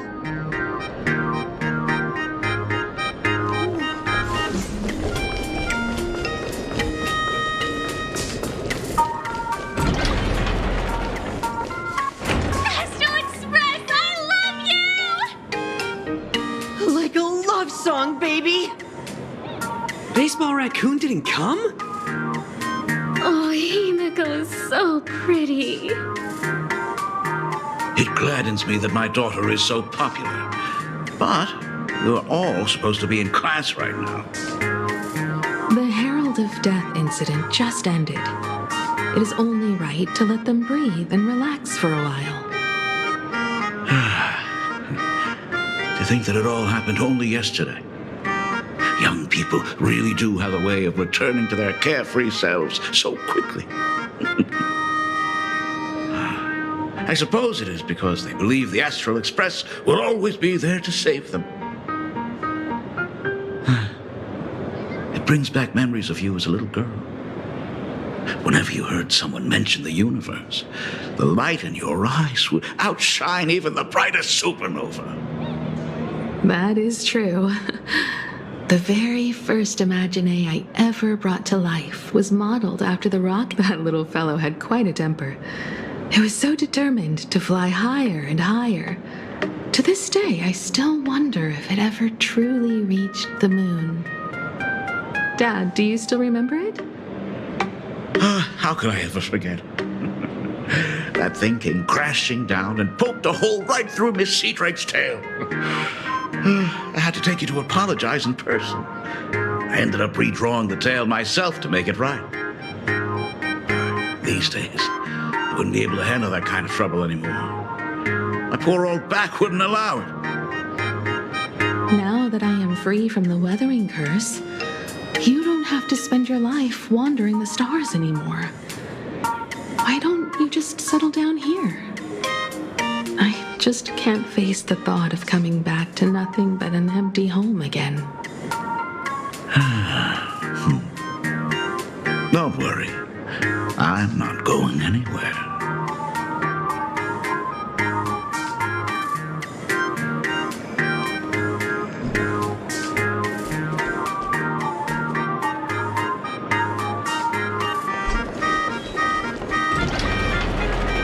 Genesis classroom is ahead.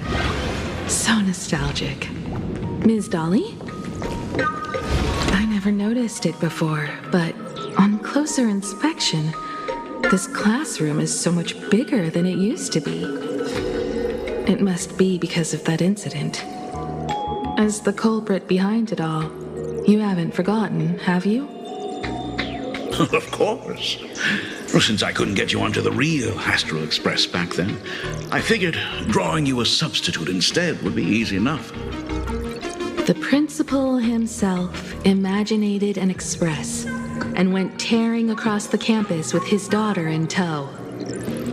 It even made the front page of the Dual-Mention City News back then.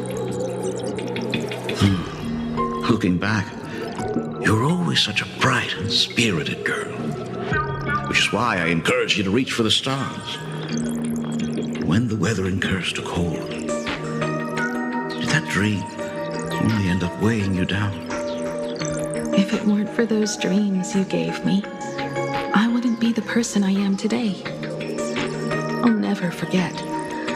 Whenever the weathering curse flared up, you would always sit by my bedside and hold my hand, telling me the stories of Sir Camor. That was always your favorite. Whenever your fever refused to break, you would cling to my sleeve and just wouldn't let go.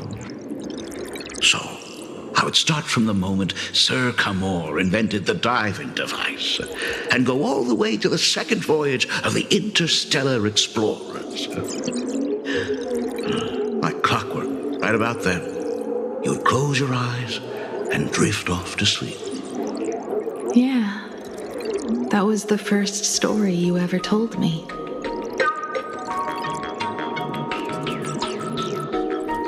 And the very story that helped me make up my mind. Even if I could never leave this place, if fixing the express meant sending just one soul to the stars, that would be enough for me. Yet before I knew it, I'd already traveled far beyond anything I ever imagined as a child. I think I understand how you felt back then. Perhaps one day, I'll set down my duties as the navigator and come back to this place too. What about the Astral Express? A crew of the most incredible nameless will keep the express sailing on. Like a teacher watching their student, or a father his daughter. I understand that feeling. Then your dad will always be here at home waiting for you. So, what is this important thing you need to tell me about? Yeah. That important thing. Dad, are you hiding something from me? I knew I couldn't hide it for long, Himiko. I am sick. What? This isn't the right place for this discussion. Let's go to my office.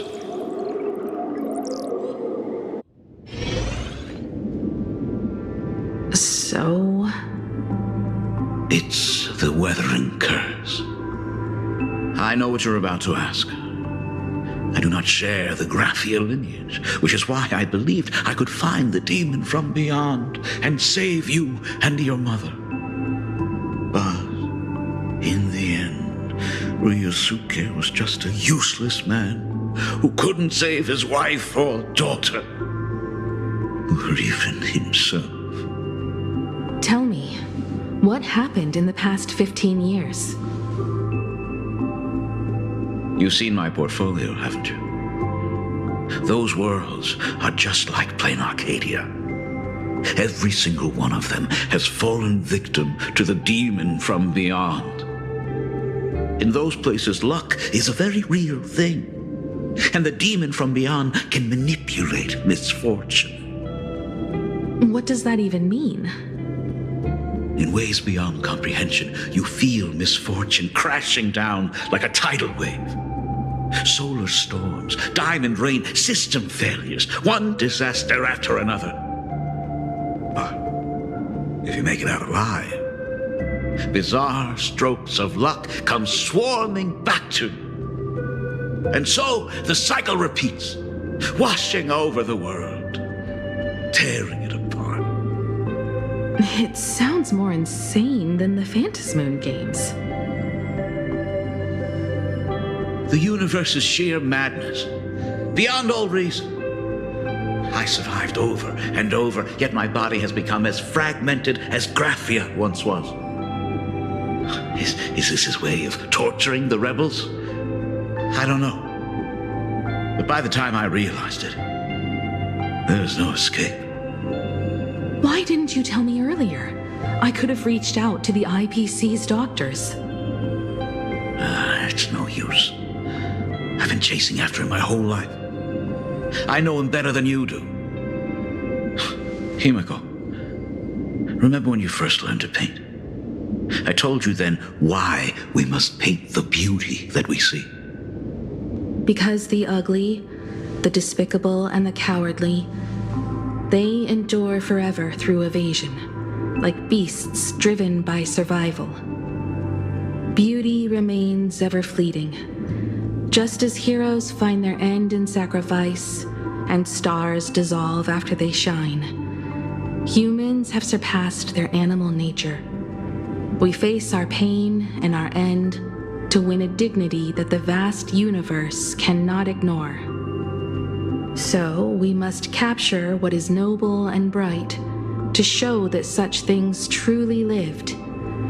As for the barbaric and the low, they will endure regardless, needing no witness to their existence.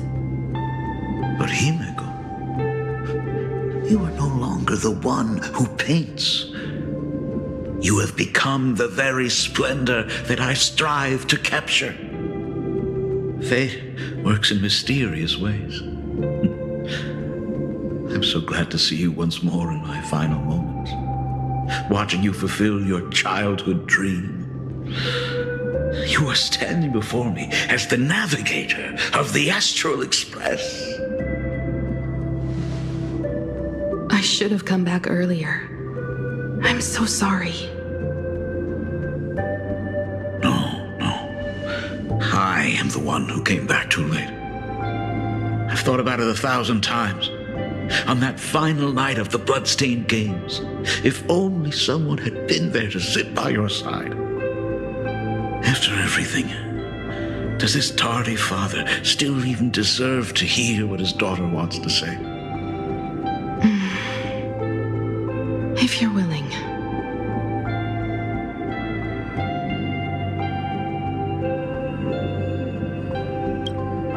Thank you, Akiveli.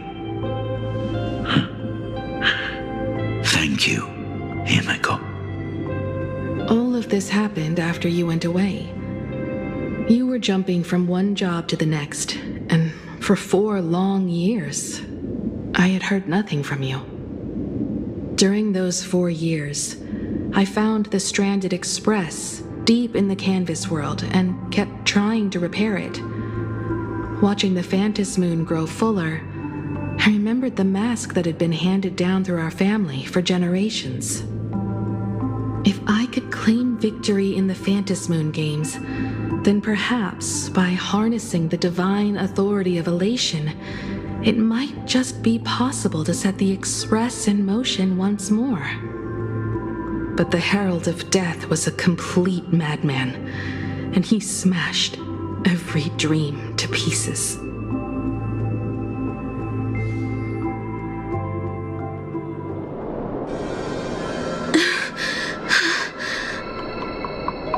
These bloodstains. The Herald of Death is heading to Dovebrook. He's already killed so many people. When will it be enough? Himiko, are you afraid? You're asking if I'm afraid? Of course I am. After seeing all that carnage along the way. Belle, Mia, everyone was splattered everywhere. Like spray paint. Twisted and crushed. They watched themselves turn into... while they were still alive. But Himiko, I'm here for you. I'm okay. I'm fine. If I don't stop him right here and win the Phantom Moon games, there will be no tomorrow for anyone, let alone a new journey for the Astral Express. And someone needs to avenge those students at the Academy. That is not your responsibility. If you are afraid, let me handle it. I know hunting down the Herald of Death isn't my responsibility. If I turn around and walk away, no one will blame me. But I am already here. I can't let him get away. Pia, I'm not really scared anymore. Really.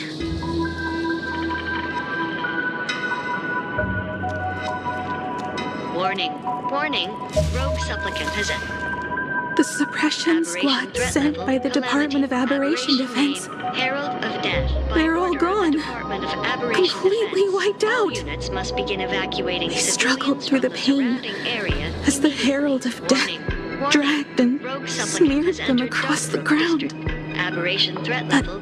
These stains. Aberration name. Herald of Death. Is he really so far gone that he's using himself as paint? From the surrounding area. Even so, he still managed to break through the blockade ahead.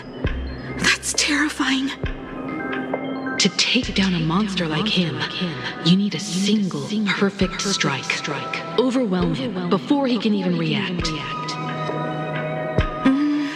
I think I've got it. But first, I need to buy some time. Let me handle that for you. All right.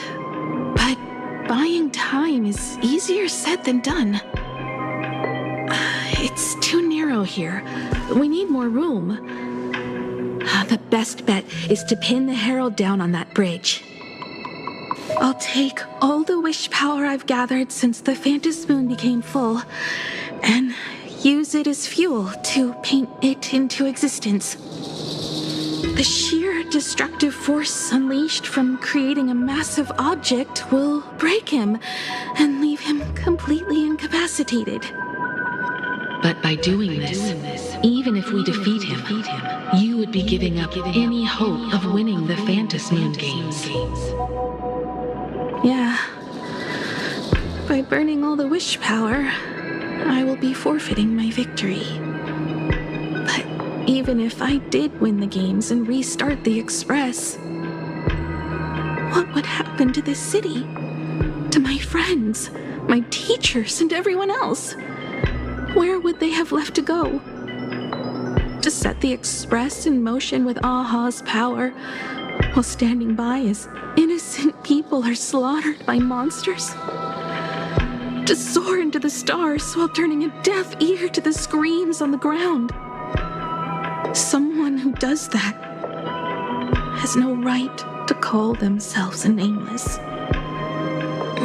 I knew I should have stuffed an orbital cannon or a molecular saw into the case, using that bigger on the inside trailblaze tech, just like the Astral Express. Remember that for the future, then. Right. When this is all over, I will have to give it a try. Another body.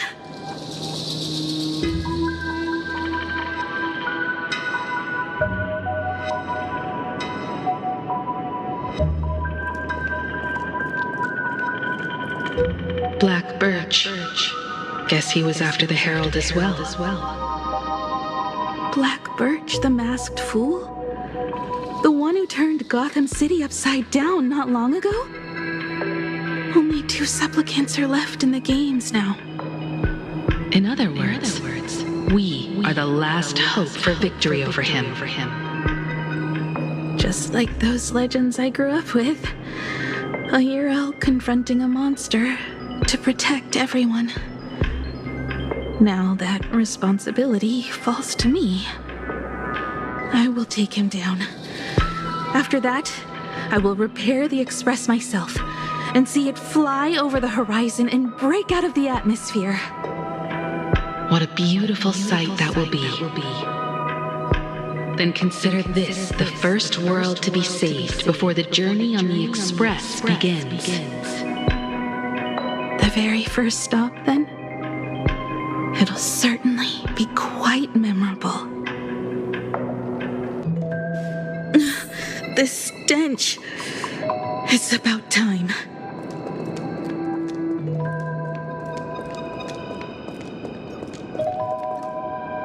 So exquisite! These flowers blooming in plain Arcadia! Who tensing the tips of my nerves. What is that? You say this is not enough? Still not enough! I need more pigment!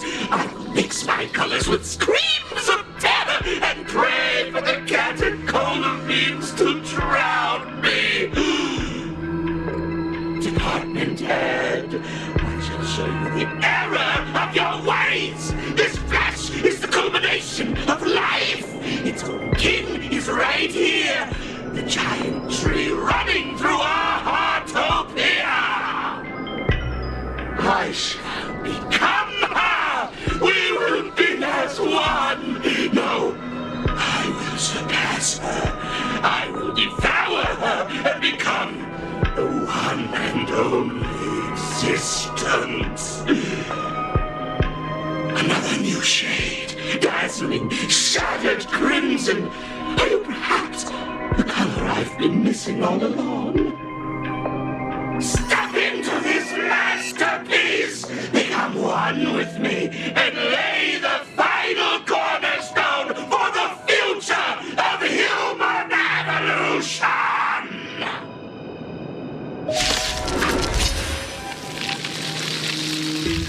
Stop right there. So, you actually conquered the Herald of Death and set the Astral Express in motion once more at the end of the Bloodstained Games. Here I go. I believe in your bravery. When confronted by death, you will undoubtedly choose to resist. But you were so frail and sickly. How could you possibly defeat the Herald of Death, who slaughtered every single supplicant? And how could you hope to repair such a massive, stranded express? The answer is clear. It would be impossible for you. That is, unless you had another person helping you. Don't deny it yet. I've been tested by you enough along the way. So now, give your father a little room to breathe. While I was gathering your belongings, I found some of the manuscripts you left behind. There were 2 distinct sets of handwriting upon those pages. Every trace in that house proves that 2 people once shared a life there. Legend says that during the Canvas Age, the grand artist Whitebow painted his late daughter onto a scroll and breathed life into her.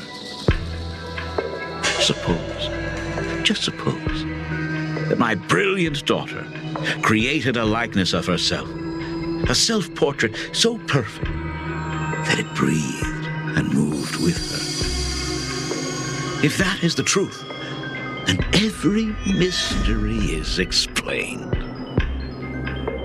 During that night of the Bloodstained Games, a girl at death's door and an imagination she created followed the trail of the Herald of Death all the way to Dovebrook. As a monster bearing Shuhu's flesh and a supplicant lost to madness, Marcus and Tali defeated the pair before him without lifting a finger. Driven by pure instinct, he slowly closed in on them. He intended to use their very lives as pigment to paint a new bloody bloom. Little did he know that he was walking straight into a trap of their design. The moment he drew near, a massive iron fist was imaginated from the sky above. It crashed down and crushed into dust. It was the night of July 22nd, 1984, of the Arcadian calendar.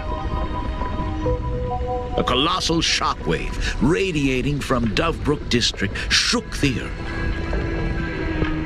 As the dust settled, a strange urban legend found its way into every corner of the world.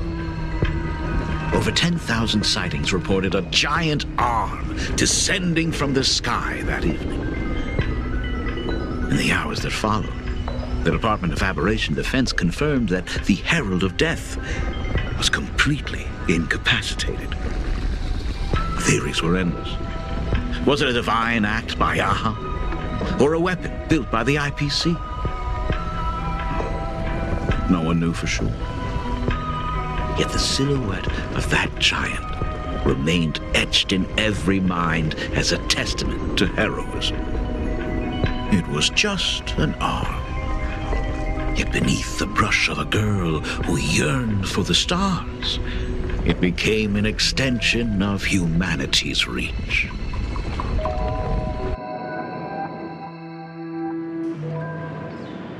The girl achieved her dream, and the stars set sail once more. Truly a most romantic fairy tale. And now, unfortunately, I have to destroy this fairy tale myself. You don't believe me? I have no idea who you truly are. But that little girl who longed for trailblazing, my frail and sickly daughter. From the very beginning, Himeko never left Plain Arcadia. That is not something you should joke about. You know better than I do whether I'm joking or not. By the way, things outside aren't looking good. The Arcadia is drowning in problems. Is it really wise to stay here instead of helping the younger crew members? Those kids are all grown up now. They can handle their mission. And as for myself, I am staying right here to deal with the biggest problem of all.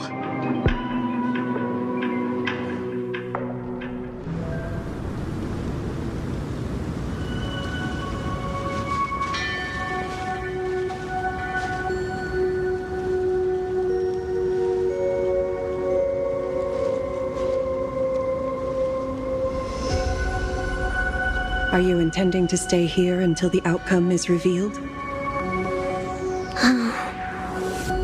It might take forever for him to return, or he might never come back at all. Or maybe, if I just complain and say, I wish Blade were here, he'll just show up. Anyway, it was his choice. We already said our goodbyes. Thank you for staying with him until the very end. Now, it is time to deal with your matters. Gray-haired boy, you seek me out with her token in hand. What is it that you desire?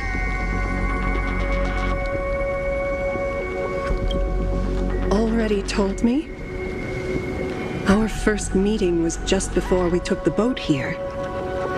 I only answered the call of wish power because of that mask. The one painted by Evanesia. Without it, I would not be here. So, who is this me you speak of? Me, of course. Not you again. A meanie will always be a meanie.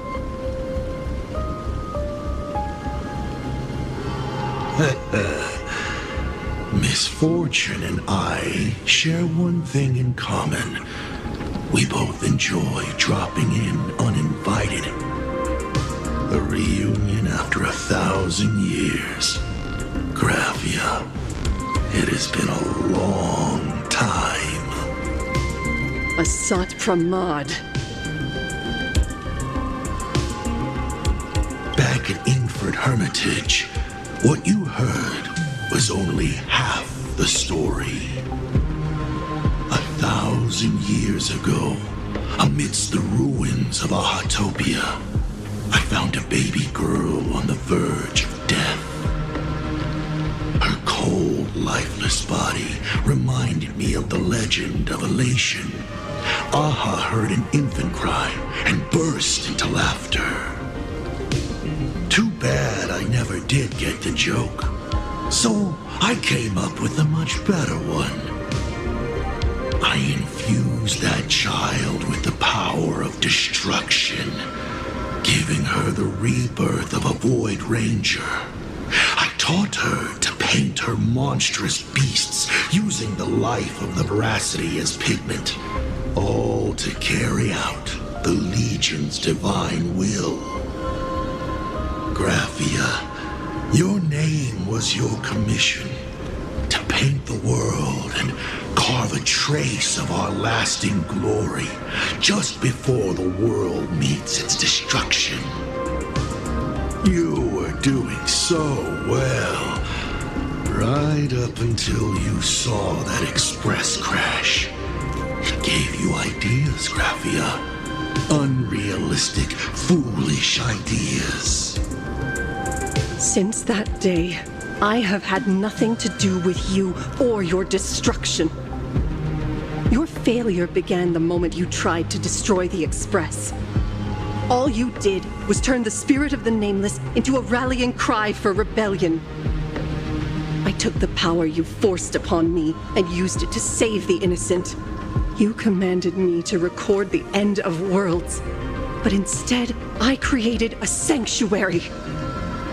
So, you think putting on a human mask makes you one of the trailblazers? How amusing. Look at yourselves. That weathering curse is still eating away at you and your kin.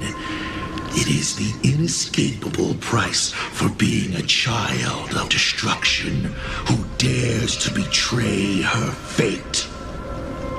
World and canvas, a total disaster, yet you still try to dress it up as a victory. Do you know why I haven't spared Ahatopia a single glance for an entire millennium?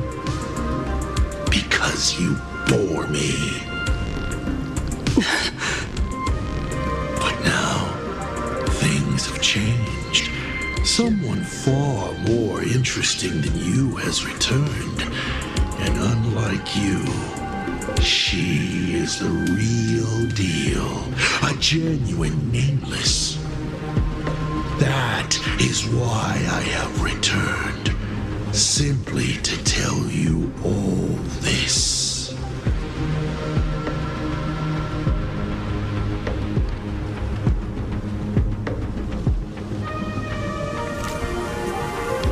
Himiko? I've had my fill of this drama. Now, I'm dying to see how your face handles my fist. For 1,000 years, I have painted them over and over again. Every innocent life you extinguished during the Sind-Earth Age. Tell me, Asat Pramad, are you prepared to face their fury? I have more important things to do than linger here. But this little parting gift of yours? Why not let them have a taste instead? Come forth. Demonstrate your defiance.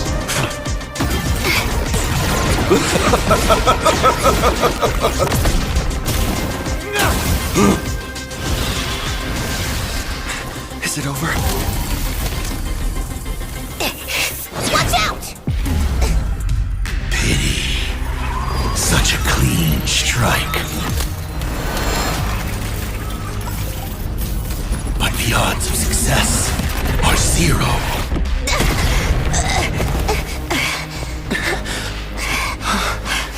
The restraint check failed? A 1 in 10,000 chance. The moment I cast the dice, the outcome is fixed. Remove the mask, protagonist. It doesn't suit you. As for you, Farewell. Sorry. I have failed. Minions of destruction! I will drive you all from this world! We must force her back to her senses.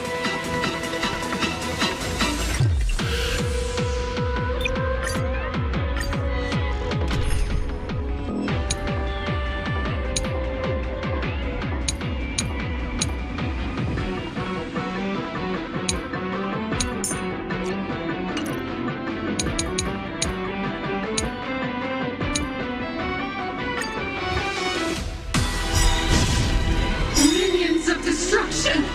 I will drive you all from this world! We must force her back to her senses. Put in more, like fireflies to a flame, until everything burns to ashes! This is more than a battle. Set to the seas of flame! It's nothing. Burn, vengeful spirits! Do we have to go full force? Of course not. That is exactly what that meanie wants. You want to betray me? Memories. Well done. So beautiful. Devour offspring! Fight them! Attack detected!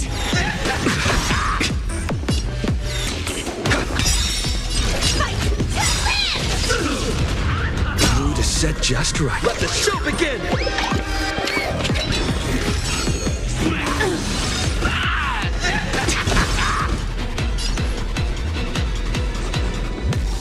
Time to cleanse the filth.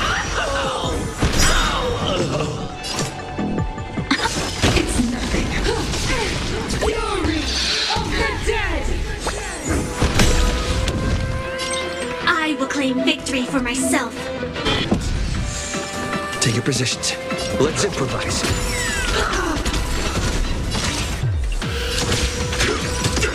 Can't wait anymore. Like fire until everything burns to ashes! Set to the seas of flame! I can endure more. Absolutely cannot let you touch this place. Depart once more.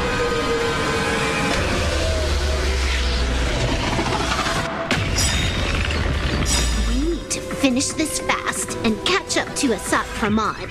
Looks like I have to use level 999 one more time. No need for that. If a sword is needed, let it be mine.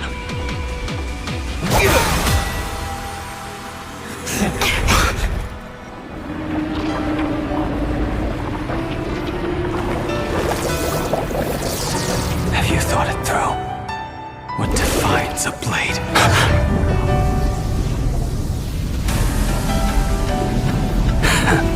The sharpness that endures, after all has worn away.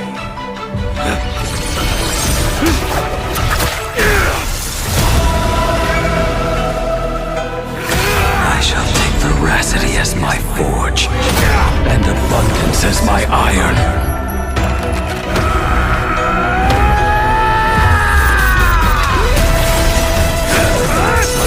Die a thousand deaths. Tempered into a blade!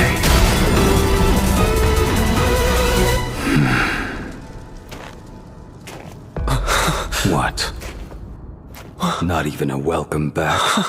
The truth burns clear as a flame.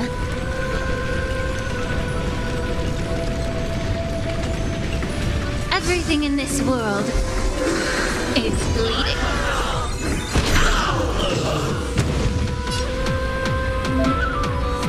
You will serve as the tempering fire! No way! Blade! You answered my prayers! 1 in 10 chance of survival. I choose to survive. Allow me to purge the root of the problem. Time to cleanse the filth. Stay in step. Fight to live!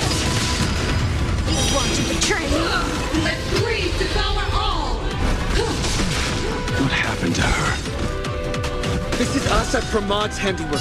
We have to bring her to her senses first.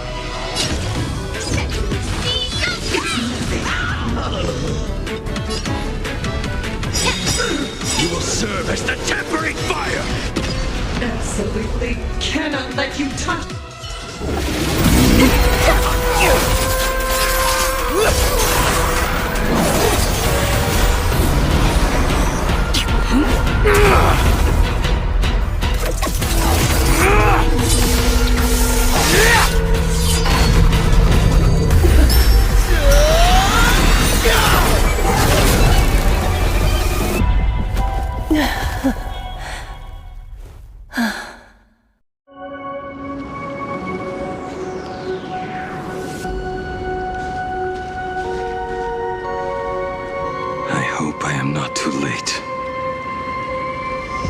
Kidding?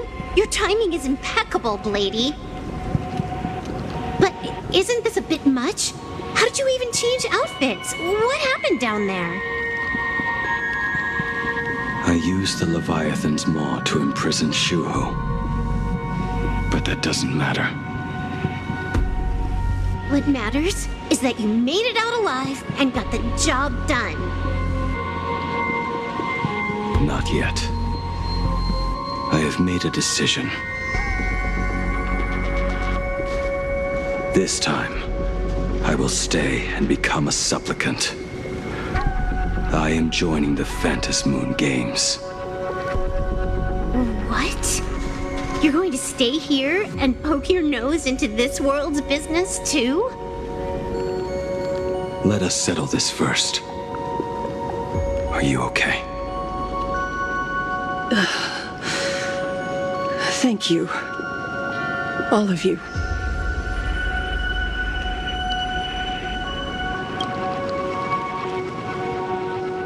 I will do everything I can to help you.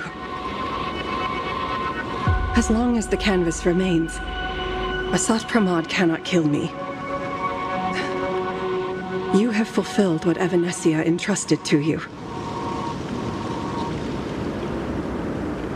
It was all me.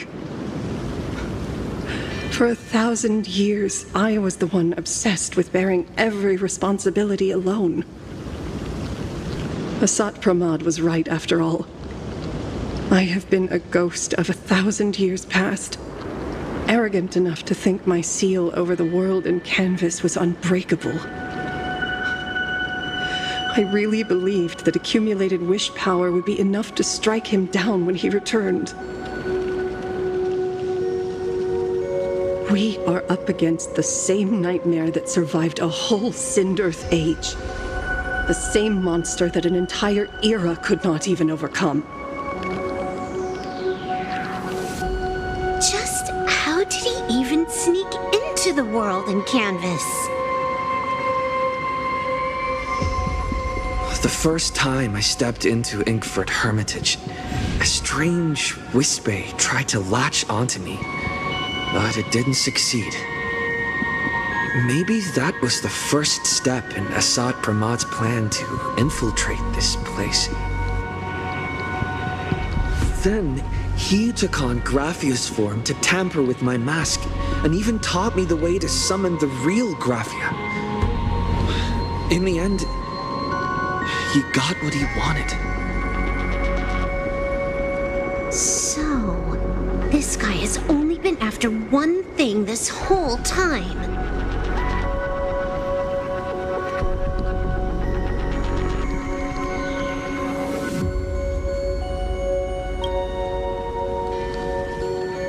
And to awaken the husk of the veracity, we need to leave this place as soon as possible.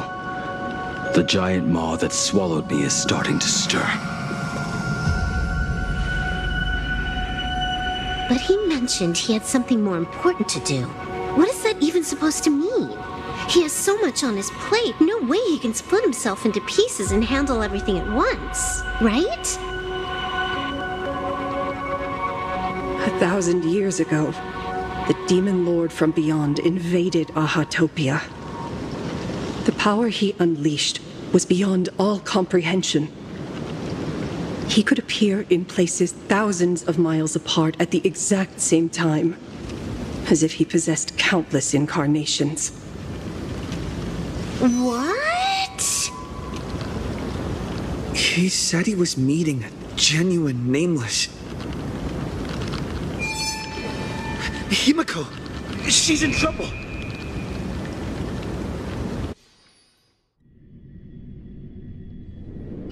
The biggest problem?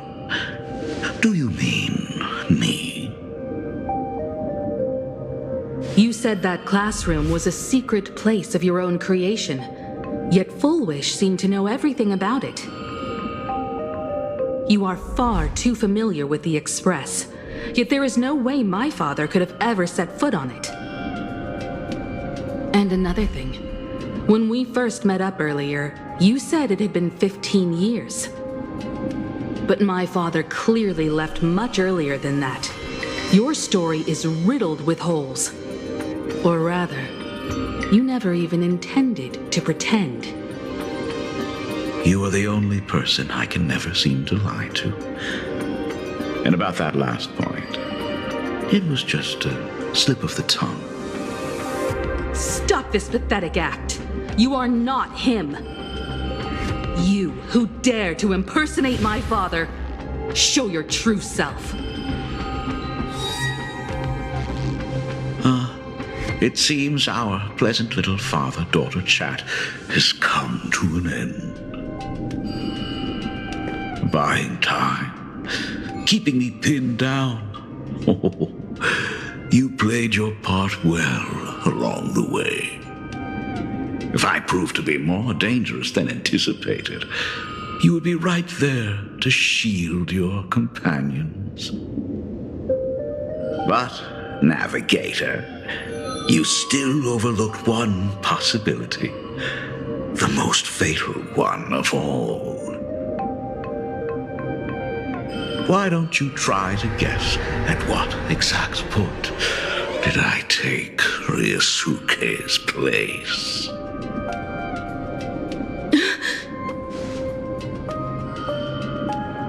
It happened on the day that man, in his desperate search for the source of the weathering curse to save his family, was destroyed by me.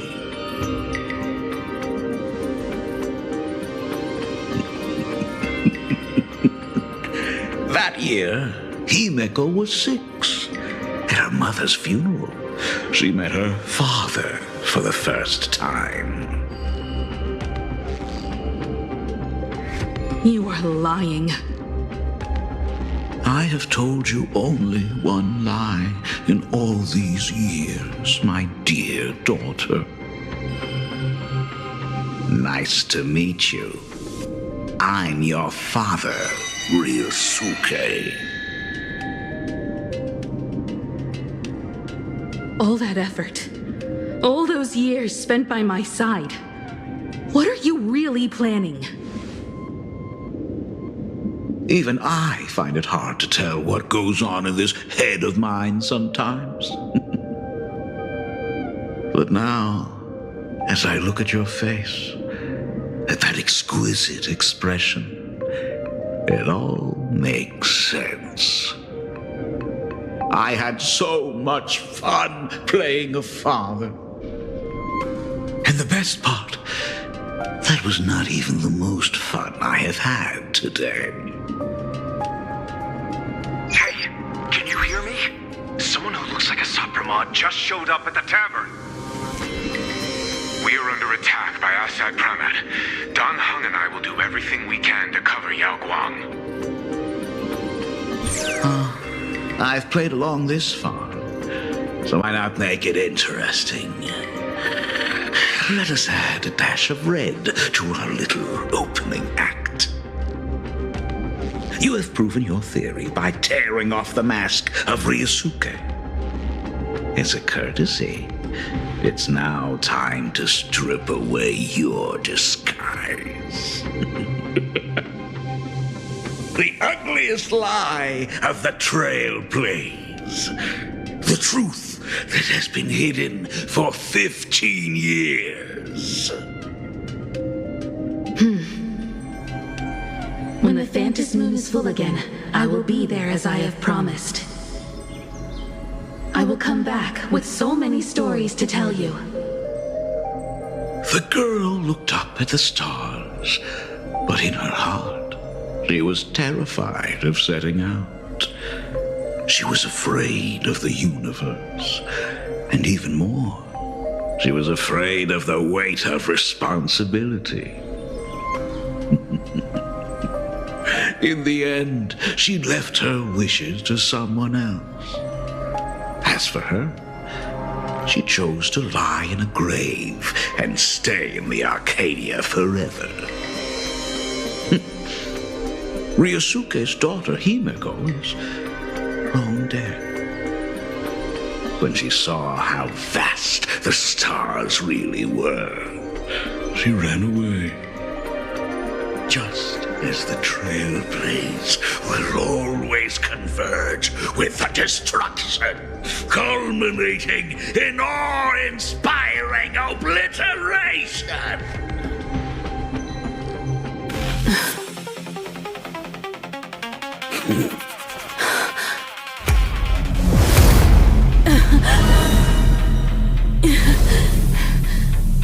So, you really are a fake. Right back at you.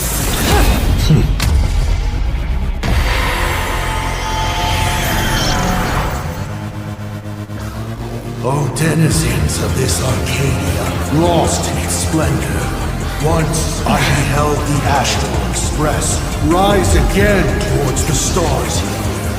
Since then, you have known 15 long years of unbroken peace.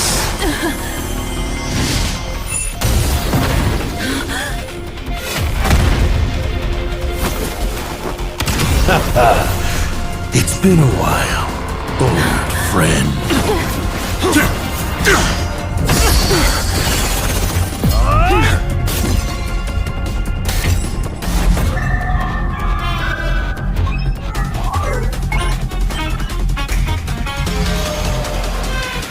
For 15 years it was I, Asakawa, who delivered every